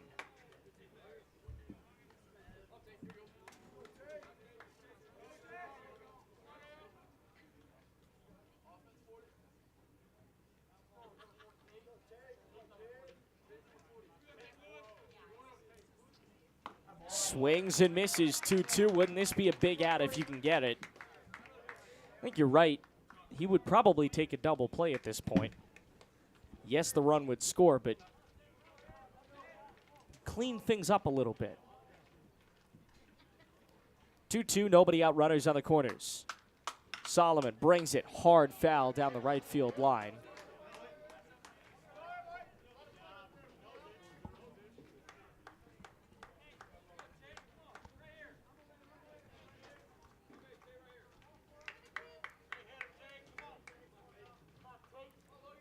Two. Big pitch to the DH. Slices it foul. Chandler-Gilbert uniforms actually say Coyotes on the front. They do not say whatever I had thought they said before. I'm just now noticing. And he's gone to that low strike zone, gotten a couple foul balls. Called strike 3. Huge out.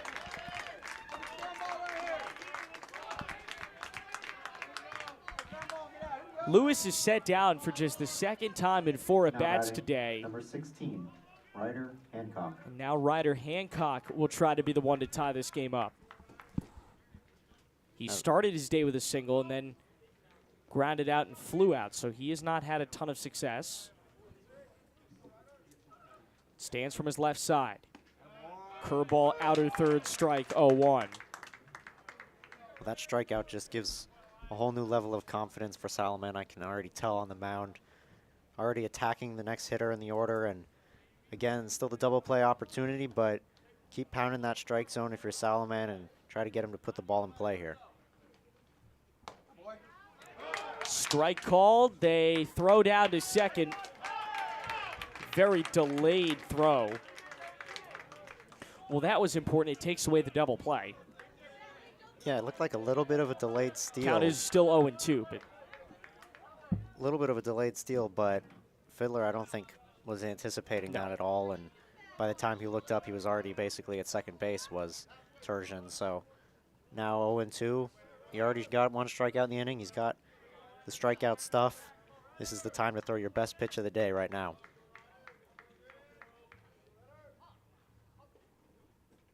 inside, 1-2.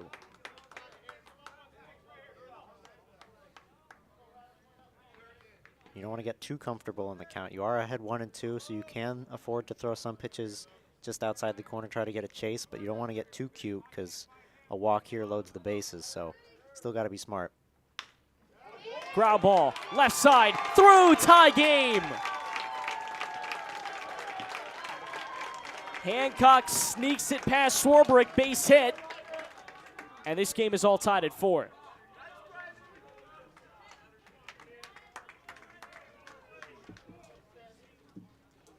Now batting. Armstrong number is 21, in. Seth Moore.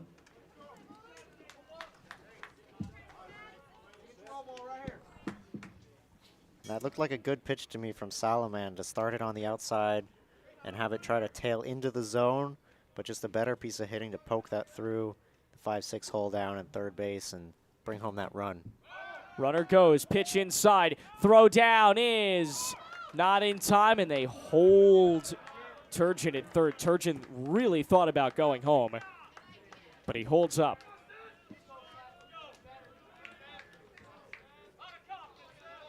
Now you just got to try to stop this game from unraveling too far. Yeah. Limit the damage as much as possible and try to get out of this with a tie or as few runs on the board as possible. Still only 1 out. Hard foul ball, 1-1.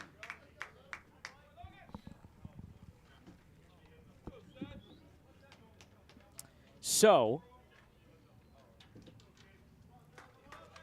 a ball, strike, and an out. Runners on second and third. Base hit, you have the lead. It's exactly what he's going to get. Up the middle, sneaks by the second baseman, Casados, and to center. Turgeon is in, Hancock is in.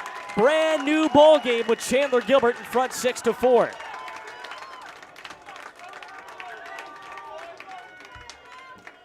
Two hits that have just barely squeaked out of the infield, but done the job.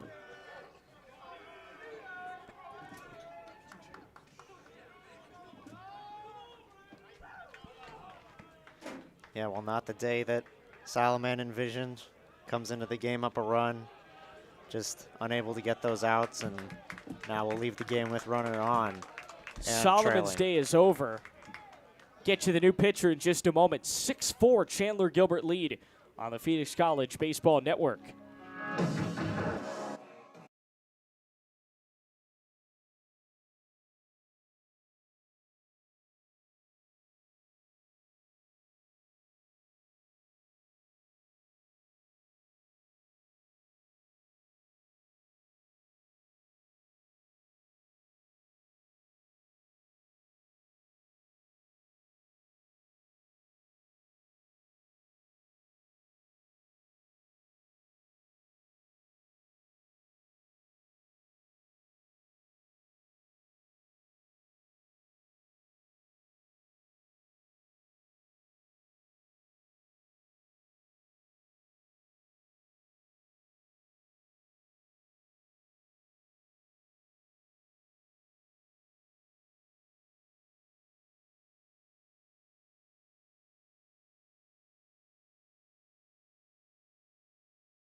Joey Gentle leads off as we go to the remainder of this 7th inning. First pitch. Swings and misses, little dropper, 0-1. And once again, Ari, you got the pitcher. I did not. Yeah, it'll be Bryce Brassfield, the right-hander, in to replace Salaman. Only 1 out recorded for Salaman, and Brassfield comes in, the freshman. 2 appearances. This is his 3rd. Pitch low, escapes from Fiddler, and allows Moore to advance. At this point, your job, just stop the bleeding. Yeah, it's been a long half inning. Try to get out of this, get to the 7th inning stretch, and give that offense a chance to answer back. Offense has not scored since the 3rd inning. They've gone 3 straight innings without a run. So they're going to need to step it up here. Trailing by 2 for the first time today. Fired low and away, 2-1. Release point for Brassfield, I don't know if you noticed this, is very, very high. He's not that much taller than anybody we've seen on the mound. But he releases from a very, very high angle. Everything he's missing is going to miss low. He's very rarely going to miss high.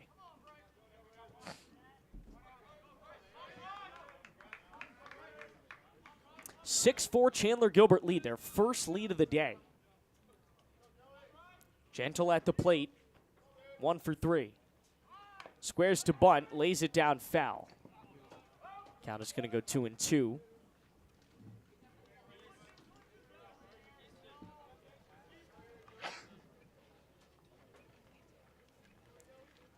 Again, PC home next week on Monday, Wednesday, Friday. Conference games on Wednesday and Friday. Non-conference game on Monday. 3 p.m. start for Monday and Friday. And I beg your pardon, 3 p.m. start for all of those games. They will all be available right here. 2-2. Oh, look at that curveball. Terrific pitch by the freshman.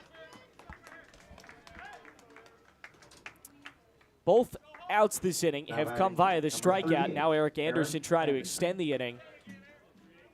1 for 3 on the day as well.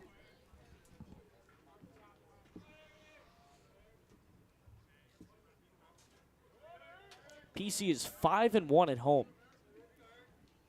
Only loss was to the ACU JV team back on February 3rd. 1-0. They'll try to avenge that loss on Monday. But they got to get through this first. Again, this game means a lot more than Monday's game. These conference games, starting off 0-2 in conference play, means a lot. Fouled away, 1-1. There will be a lot of games in the conference, but not the way you want to start the season. Especially considering yesterday had the lead in the 8th inning, weren't able to hold on. This one on top, yeah, you're 4-1. going to feel like 2 games kind of slipped away from you. Exactly. 1-1.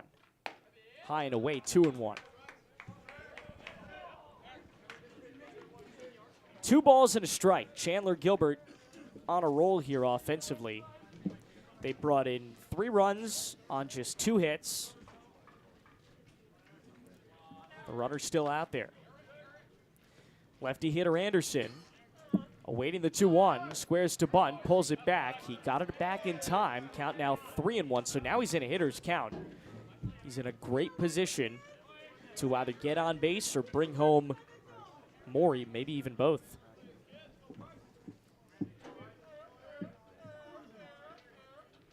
(3-1) steps off.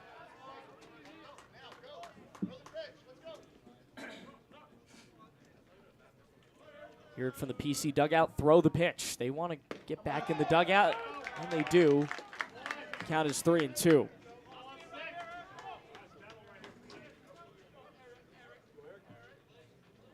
Three balls and 2 strikes. 2 out in a nightmare inning for PC. Crack to third. Stopped by Cleary over to first. Inning over, but a very rough one. PC has lost the lead for the first time today. They give up 3 runs on 2 hits, no errors, 1 left on base. Let's stretch it out. 7th inning stretch time. Bottom 7 is next.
On our way to the bottom of the 7th, good to have you with us on the Phoenix College Baseball Network. Leading off for the Bears. Jake Willerup, leadoff hitter. Willerup.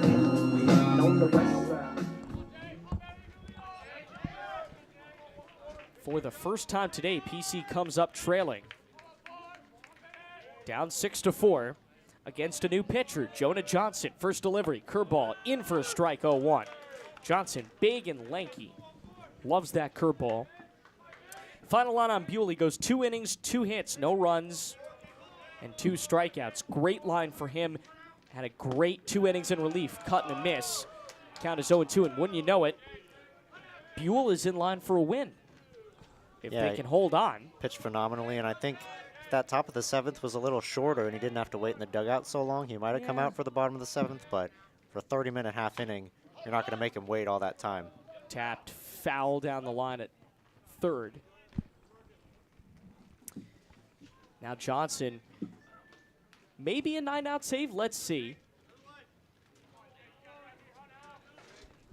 He certainly, the way he started this inning, certainly looks like he could go 3 innings. Depends on how quickly it goes. If Phoenix has another disastrous defensive inning, maybe he doesn't. You read about Buell. He probably could have come out for this inning if that's, a 10 or 15-minute inning instead of a 30-minute inning. Hard grounder to third. Cleary fields on 1 hop. That's actually Gentle who goes over to first for the out. Wheeler up, put down. Here's Elias Fiddler. Fiddler responsible for a run back in the third. The last run Phoenix College scored in this game. Scored by him. Singled, and other than that, is flat out and lined out. So in a 6-4 game, Fiddler tries to reach, bring the tying run to the plate. Fastball just inside 1-0.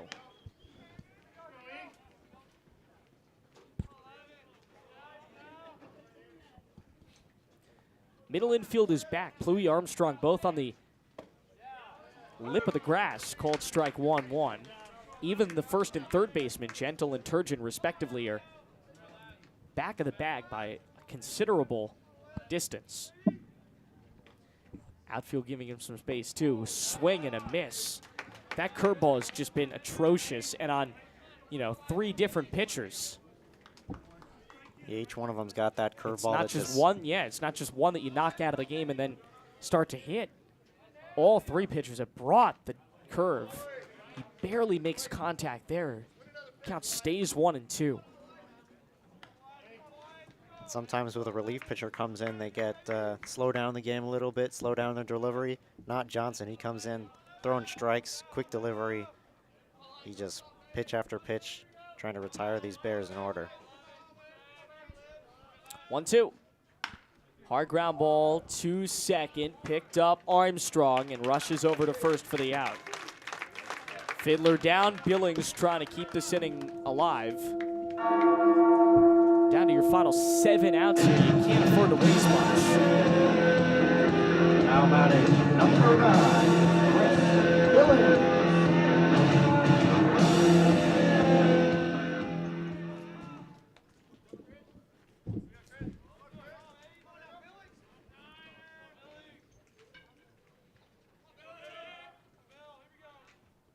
First pitch, low and outside, 1 ball and no strikes.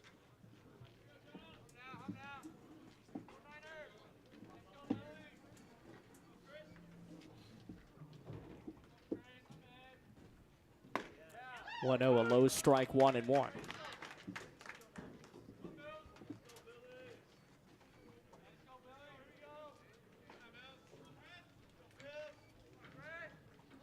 Be a 1-1 pitch. Johnson brings it home low, 2-1.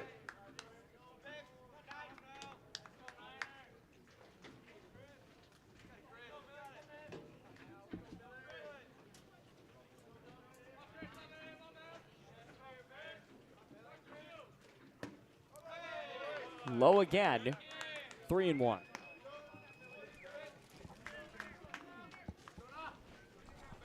Good chance Billings is taken unless he gets that perfect pitch Try to get a base runner on here with how effective Johnson was to those first 2 hitters. Walk here is ideal. Bring up Swarbrick with a chance. Check to swing. High ball 4.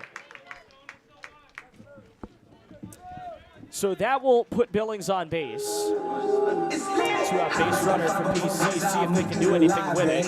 Now batting number 6. Jared Swarbrick. 0 for 3. Ground out, fly out, line out.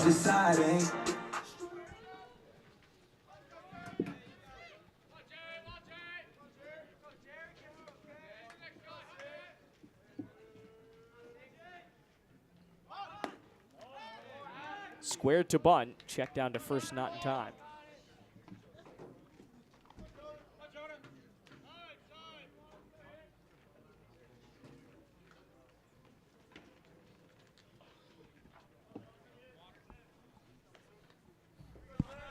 Be surprised if Swarbrick actually does lay down a bunt here with 2 outs, unless you're going to perfectly place it.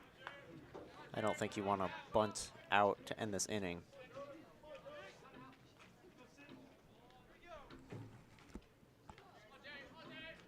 One 0 coming. High strike, 1-1.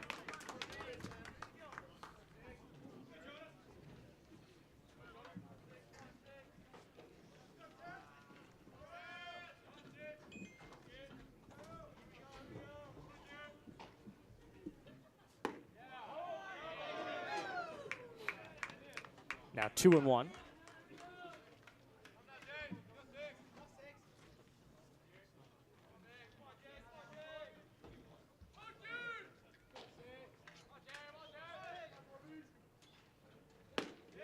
Called strikeout or third, 2-2, and now the deuces are wild. Strike away from getting out of this.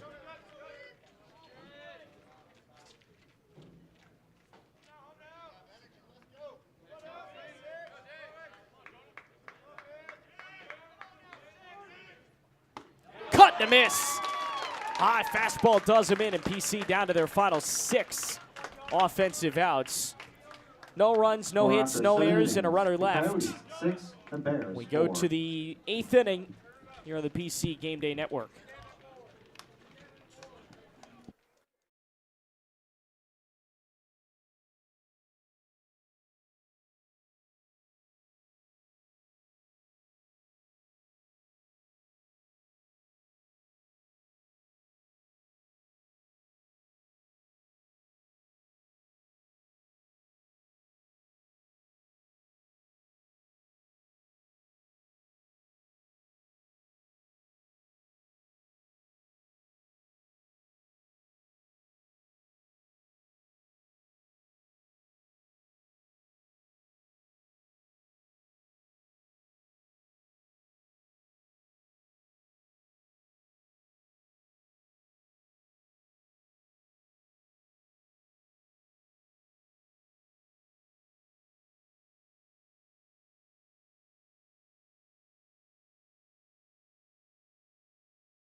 Let's go to the 8th. Starting to get into crunch time. Getting off for the Coyotes, number 22, Porter Pittman. Chandler-Gilbert has had a great streak these last couple innings of putting home runs. They have, the last 2 nights, really been terrific coming from behind. First pitch, strike 1 to Porter Pittman. We go 9-1-2. Pittman, Plouffe, Armstrong. Curveball called strike 0-2. Brassfield out for his first full inning of work, trying to just weather the storm. It's only a 2-run game. We've seen PC come back from a lot more. Check to swing high. Appeal, he did not go. Absolutely, just try to keep the innings short, keep the base runners at a minimum, and keep this game ultimately tied, or keep it where it is right now, 6-4. Give your offense a chance to chip away at it in the 8th. Count goes 2-2.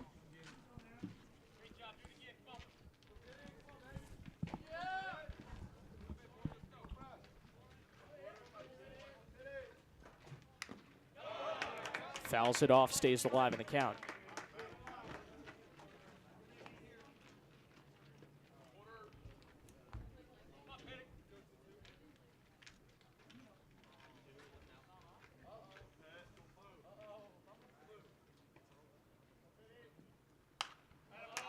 Popped up foul, stays alive in the count. Brassfield's got that big looping curveball. We've seen him go to it a couple times. There again on 2-2, and see if he goes low in the zone with that or keeps it with the fastball. Bleeder, right side. Can it stay fair? Yes, it can. Base hit. What a start to the inning for Chandler-Gilbert. Pittman is on to start the 8th. And now it's Camden Plew. Now batting number 3. A run, Camden 2 hits. Plew. He is 2 for 4 on the day.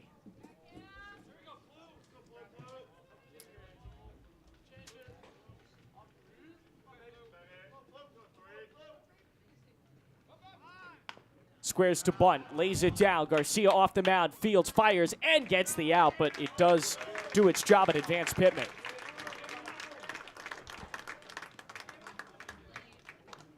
Now batting. Now number here's 10, Armstrong. Jamison Only Armstrong. reached once. It was last at bat in the 7th. Walked and came around to score a run.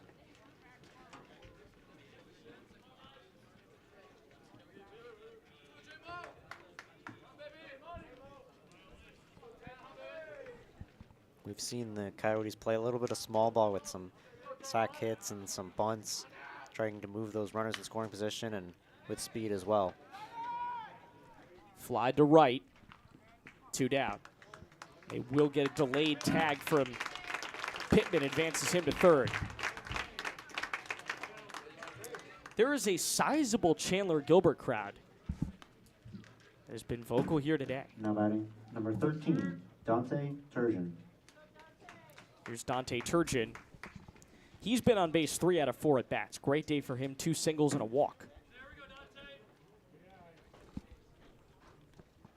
And that small ball turns a runner on first with nobody out to a runner on 3rd with 2 outs and their best hitter at the plate. So chance for Turgeon to capitalize on the opportunity, and instead, Are they going to intentionally walk him? yeah, free pass for Turgeon. Not the worst decision ever made. Now batting number 40, Tate Lewis. Though now you have to deal with Tate Lewis, who has reached 2 out of 4 times, both on hits.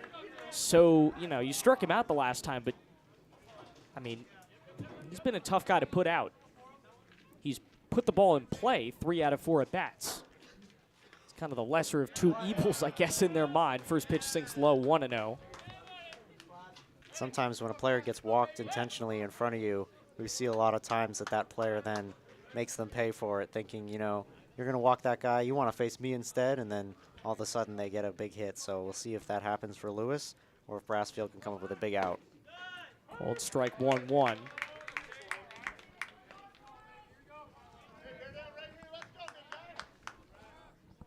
And Turgeon took a big secondary there. We saw him do a delayed steal earlier in the game, but now with 2 outs, a bit risky because if he gets thrown out at second, it's the end of the inning. 1-1 away, 2-1.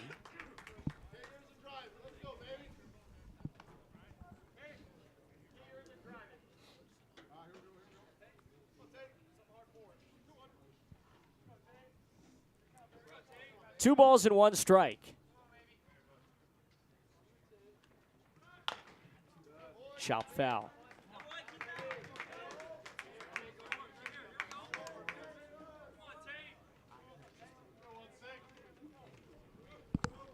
Now with 2-2, you have an opportunity to go with that looping curveball. We've seen Tate already with a couple chances on the fastball.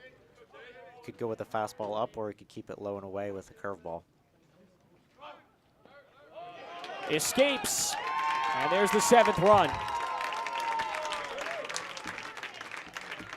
Well, that's the risk of throwing the curveball in the dirt is Yep, isn't it? the pass ball gives up that run. 7-4 Chandler-Gilbert. Pittman comes in and the count 3-2 rather. We score in that a wild pitch for a pass ball. I would go wild pitch. It also advances Turchin to second. So if you're not careful, Lewis gets a third hit and brings home another run. It's 8-4. In the dirt, blocked by Fiddler. And this just keeps getting worse for PC. They've only got 2 at-bats left, and now runners on first and second. Hancock coming to the dish. 16, Ryder Hancock. 2 singles on his day as well. Middle of this order's hit real well.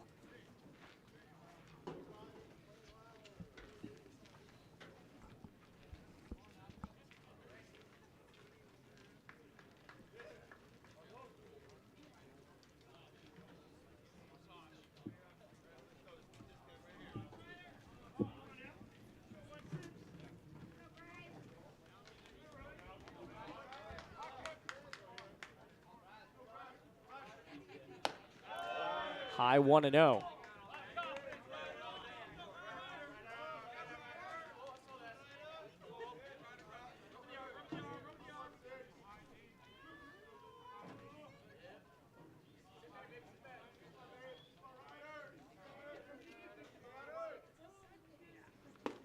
Swings and misses. 1-1.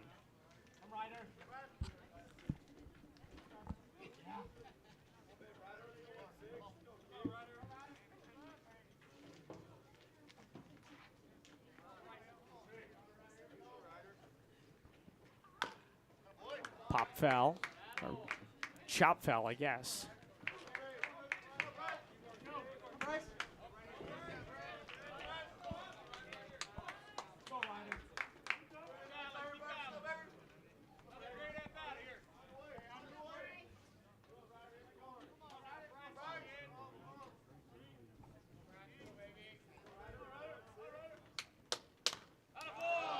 Fouls it off and stays alive in a 1-2 count. Some great at-bats these last couple of innings from Chandler-Gilbert. You can't say they didn't deserve this one if they indeed come out with the victory.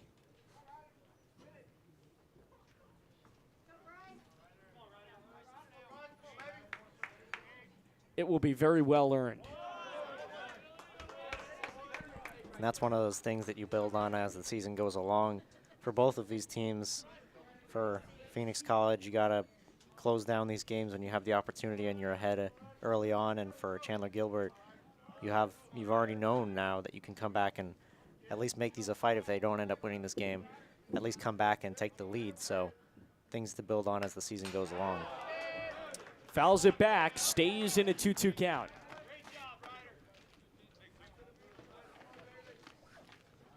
And great battle here as well by Ryder Hancock to make Marich Field work for this last out of the inning. Don't go down easy and try to keep putting those runs on the board.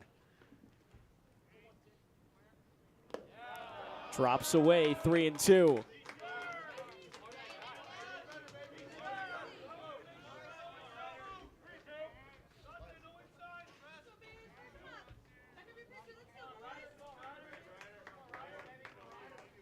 I think if Marich Field can't get this out, this could be it for him. So a big opportunity to try to work out of this.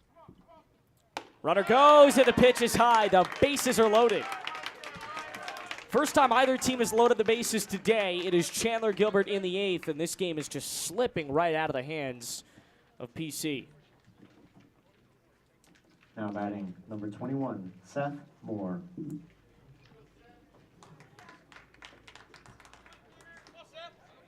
Into pinch runner for the Coyotes, number 20, Ben Hoshizaki. Ben Boshizaki is going to pinch run. Seth Moore is going to hit. 2 singles for him. Hancock has reached in 3 of 5 appearances now.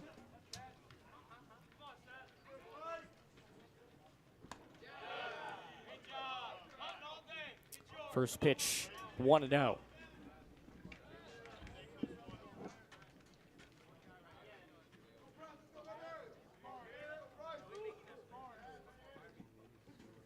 Be a 1-0. Popped up center. This should end the inning. Tamboni racing in. It's actually the shortstop, Swerberg, who dropped the ball. 1 run is in. 2 runs are in. Runners go to the corners, and Chandler-Gilbert is going to make it a 9-4 lead.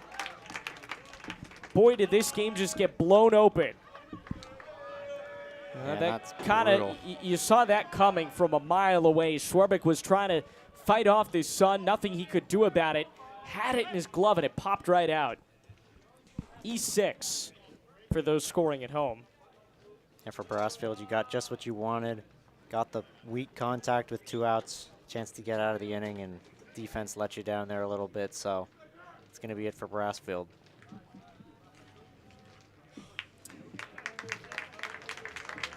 So Moore is on first, Hancock's on third, and we will have a pitching change back in just a moment to tell you all about it.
On our way to resume the 8th here. Runners on the corners. Bears not out of it quite yet. First pitch low. Ball runner goes, and the throw down is not in time, and it just gets away from Casados. Stolen base for Moore.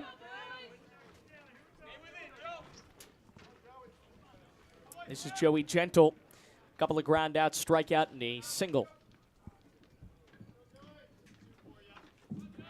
Braden Romero, the new pitcher for the Bears, on for his 3rd appearance of the year. High and tight, 2-0.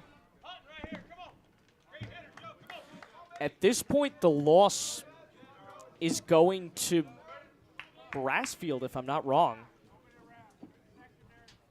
Actually, no, it's going to go to Solomon because he had an earned run in that last inning that gave up the lead. But Brassfield didn't help things. Count is 3-0.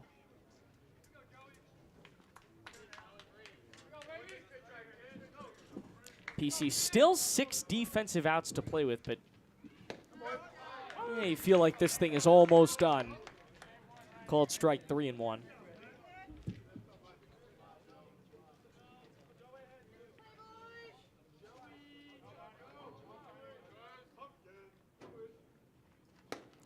Jackknifes out of the pitch inside and draws a walk.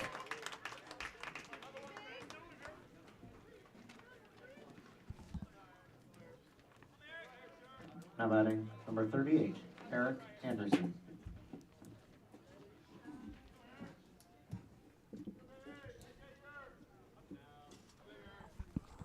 we've seen a trend for the Bears bullpen. They just haven't been able to get ahead of hitters, especially right when they come out of the game, or right when they come into the game. Can't be falling behind these hitters and giving up walks when you enter a game. 2 hours, 27 minutes into this ball game. Count is 0-1 to Eric Anderson. Bases loaded again. Called strike. Big weekend for college athletics. Softball and lacrosse started this weekend. Or women's lacrosse, rather. Men's were last weekend, and then baseball will start next weekend.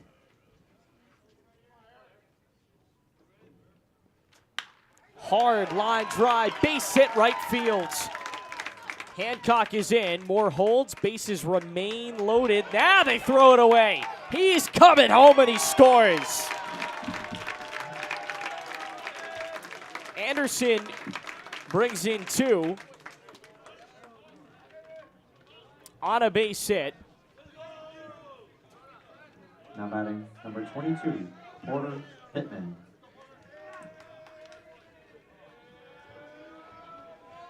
Anderson is now on first, Gentle's on second. Devin Guerrero pinch runs. Porter Pittman is at the dish. His second at bat of the inning. They've officially batted around here in the 8th. 11-4 ball game.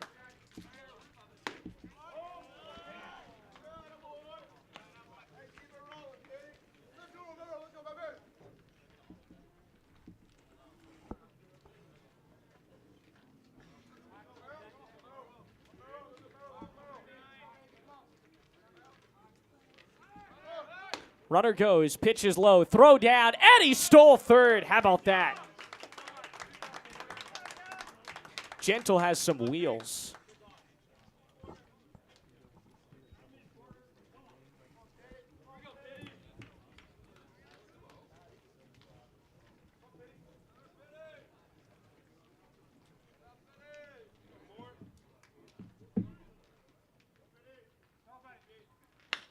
Popped up. Center. Tamboni tracks it. Inning over, but oh boy, was this a brutal one. Count it 1, 2, 3, 4, 5 runs on 1, 2 hits. Wow, 5 runs, 2 hits, 1 error, 2 left. Ugly inning, 11-4. Bottom 8 is next.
First pitch a called strike as we go bottom 8.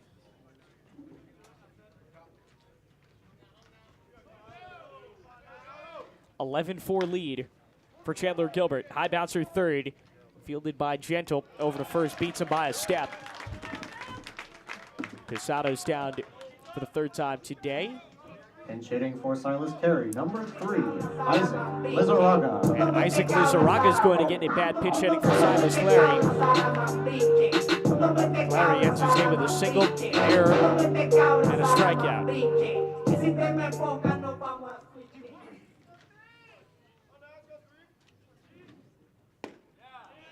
First pitch called strike nothing and 1.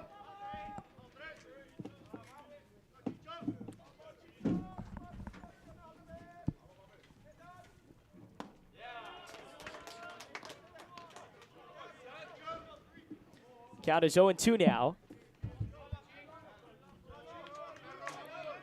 Righty hitter. Pinch hitting at third base.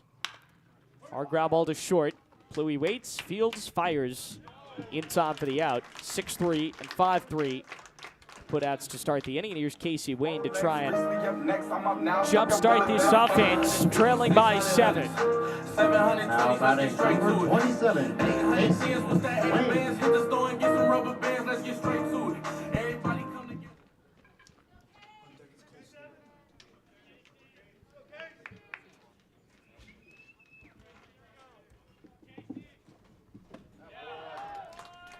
First pitch, a called strike nothing and 1.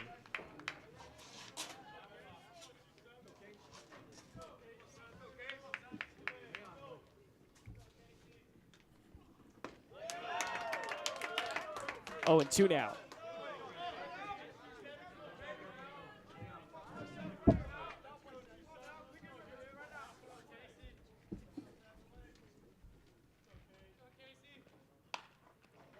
Popped it up.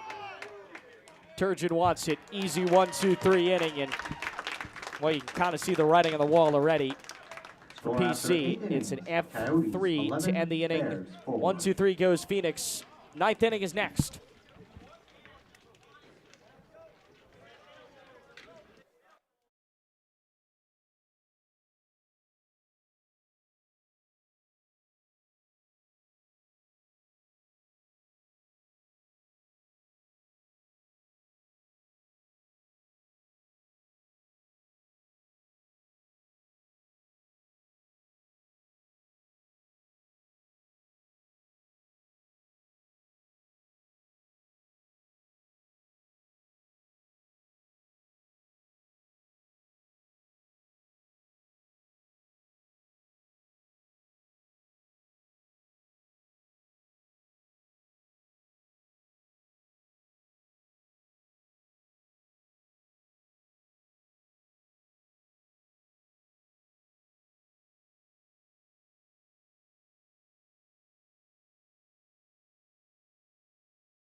Leading off for the Coyotes, number 3, Camden Blue. Top of the 9th inning, Chandler-Gilbert, a 7-run lead. Boy, they could add to it right now. Starting off with the 9-hitter, Porter Pittman. 2 singles, a double, 3 runs scored on his day. Also a strikeout. He's 3 for 4. Great day for him. Swing and a miss, especially out of the 9 spot. Always refreshing to see a solid 9-hitter. As someone who routinely hit at the bottom of the lineup in my day, refreshing to see a strong 9-hole hitter. 0-1. Fastball low, 1-1. Now, I hit it the bottom of the lineup for many different reasons than Porter, but I don't know that that's very relevant right now. Ball and a strike, nobody out. Low again, 2-1.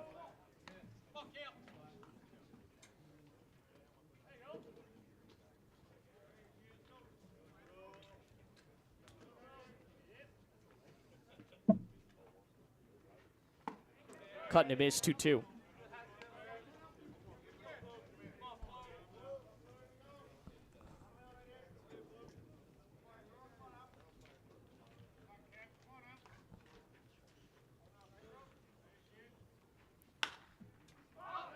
Popped up. Shortstop Swarbrick. This time he brings it in. Great catch over the shoulder for out number 1. F6. Now batting in the number book. 10, Jamison Armstrong. Here's Jamison Armstrong. New pitcher as well for the Bears to start this half inning. Heitaro Hayashi comes in, and it'll be his 4th appearance now. First dealing. Ground ball right side and just escapes from Casadas. I say base hit. That was a weird hop. Give him a credit with a base hit there, and Armstrong reaches with 2 down for Dante Turgeon. I beg your pardon, 1 down. Now batting number 13, Dante Turgeon.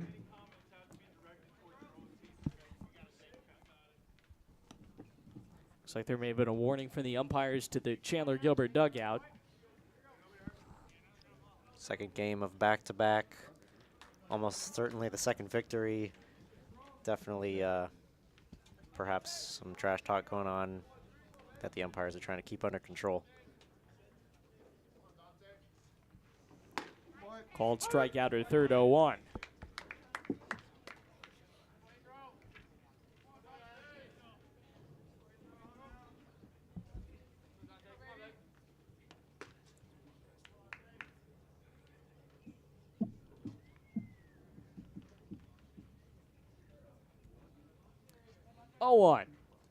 High and away, 1-1.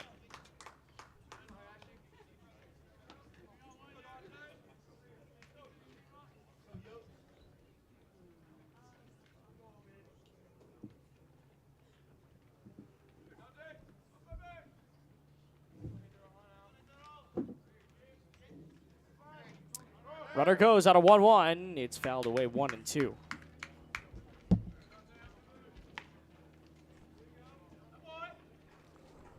The Coyotes are certainly not playing any more passive than they would in any other scenario, still using the runners on base, try to put runners in scoring position and tack on more runs. 1-2, runner on first.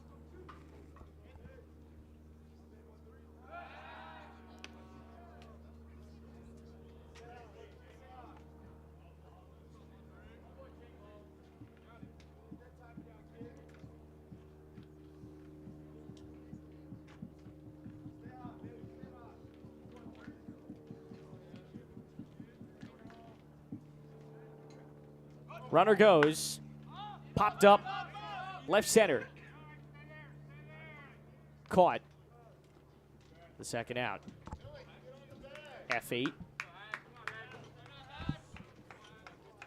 So now it's Tate Lewis with 2 down and a runner on. Pinch hitting for Tate Lewis, number 24, Ethan Hatch.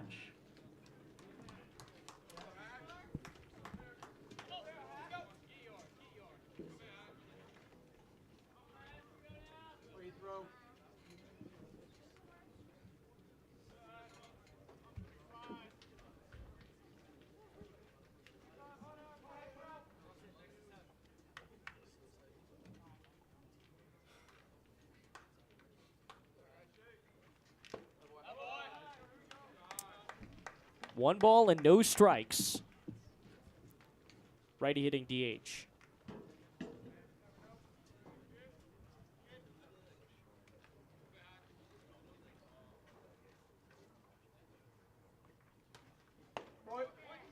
Called strike, 1-1.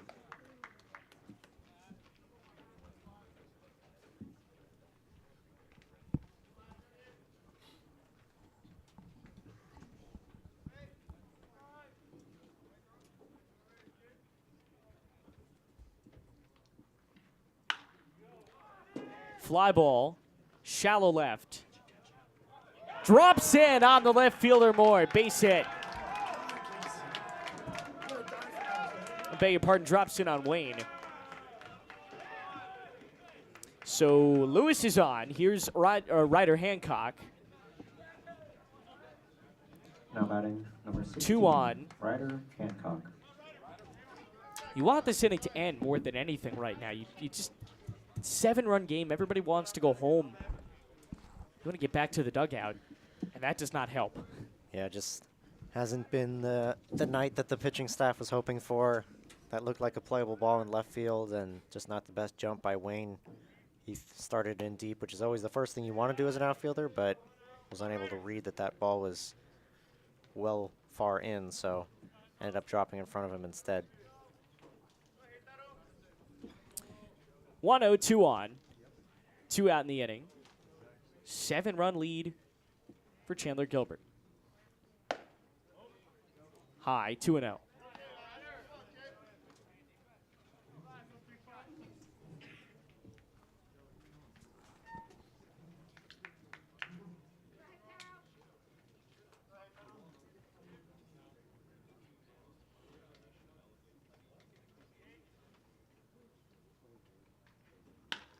Pop fly center. Tamboni stays right where he is and ends the inning. Last ups for Phoenix College when we come back in the bottom of the 9th.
Bottom of the 9th, an 11-4 ball game. Glad to have you with us.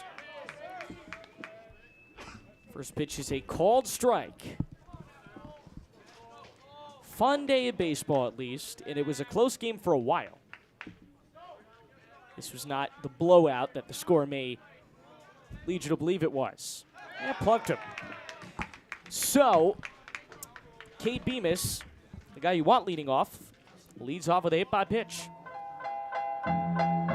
Now batting Second number straight 1, hit by pitch for him. Tamboni. Here's Bryson Tamboni.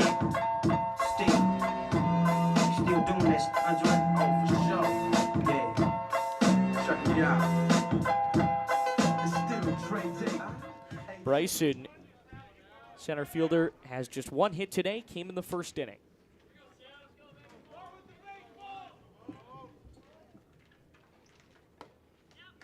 takes a called strike, 0-1. We see the new pitcher, Sam Roberts, not throwing particularly hard, but with that deceptive windup and follow through, he's sort of just letting that ball flutter over the side of the plate. 0-1 popped up, foul territory right side.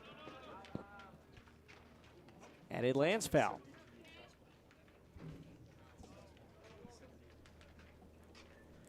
We were just told the fastball here is going 73. That's pretty impressive. I wonder what the off speed is. Too slow. Well, when you've been seeing high 80s from all these other pitchers with Yeah, it's true. movement, it can be a little different. We've already seen some out in front. Tamboni was way out in front of that pitch and fouled it off.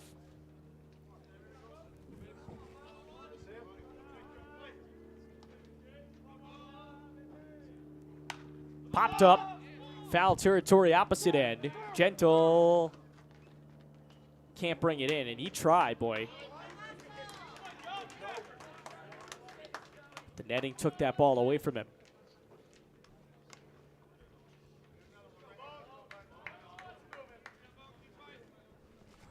Love to see that, though, if you're a Coyotes coach. Players still giving an effort, an 11-4 game. Still trying to get these last 3 outs. You know, nothing's guaranteed. Crazier comebacks have happened. Try to get out of this as quickly as possible.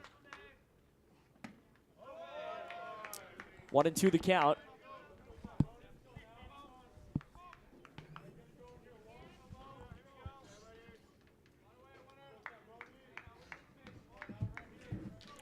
Sets, readies, brings it home.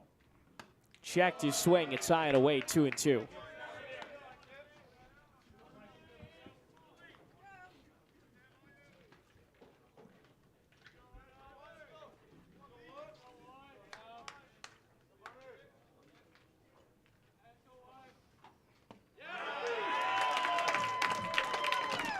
Called strike 3.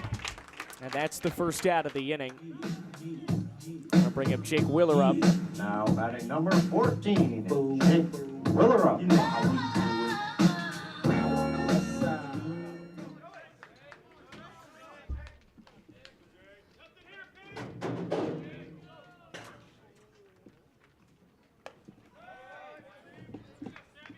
One ball and no strikes.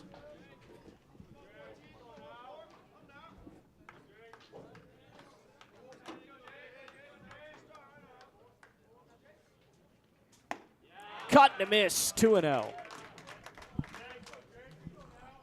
see these hitters are still so out in front. When you see that pitch over the heart of the plate, you just want to swing at it so bad you can't help yourself, end up swinging way too early. High 3-1. Or 2-1 rather.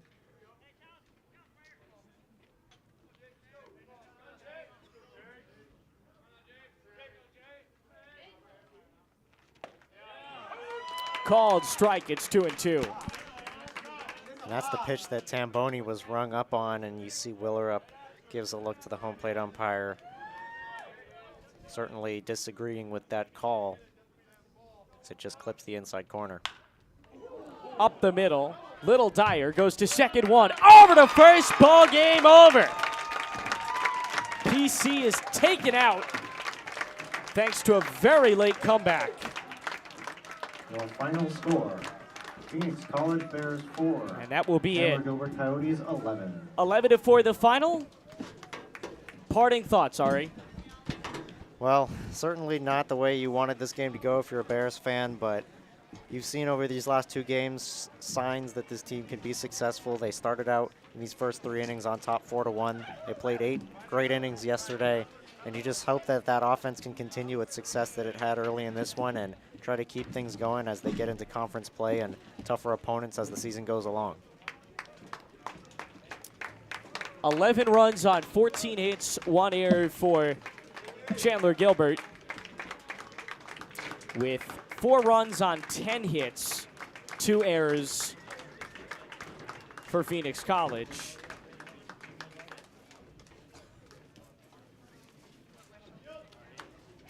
trying to get you some totals as well. Chandler-Gilbert will improve to 8-1 overall, 2-0 in conference play.